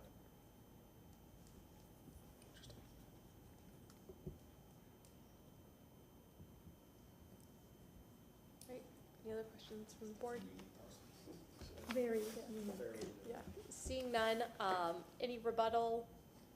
No, I yield my time back to the board. So. All right, I'm going to close the public hearing and open it up for board discussion or a motion. I just want to say this is like one of those circumstances where it's a zoning issue and new FEMA standards, like these need to be looked at again, like all these parcels, they come to us already non-buildable, but they fail to update with the standards of the zoning, and I'm trying to push that revision so we see less of these come our way and they can make a better designation of these parcels of land. Just want to say it. Thanks. That said, this is about as classic as it comes for variances. It's totally I mean, we've got an odd obvious, shape. but why is this even there? It's just kind of one of the, Yeah, we have right. the same thing with grand trees, like 5 in the middle of a property and it's buildable land, but they.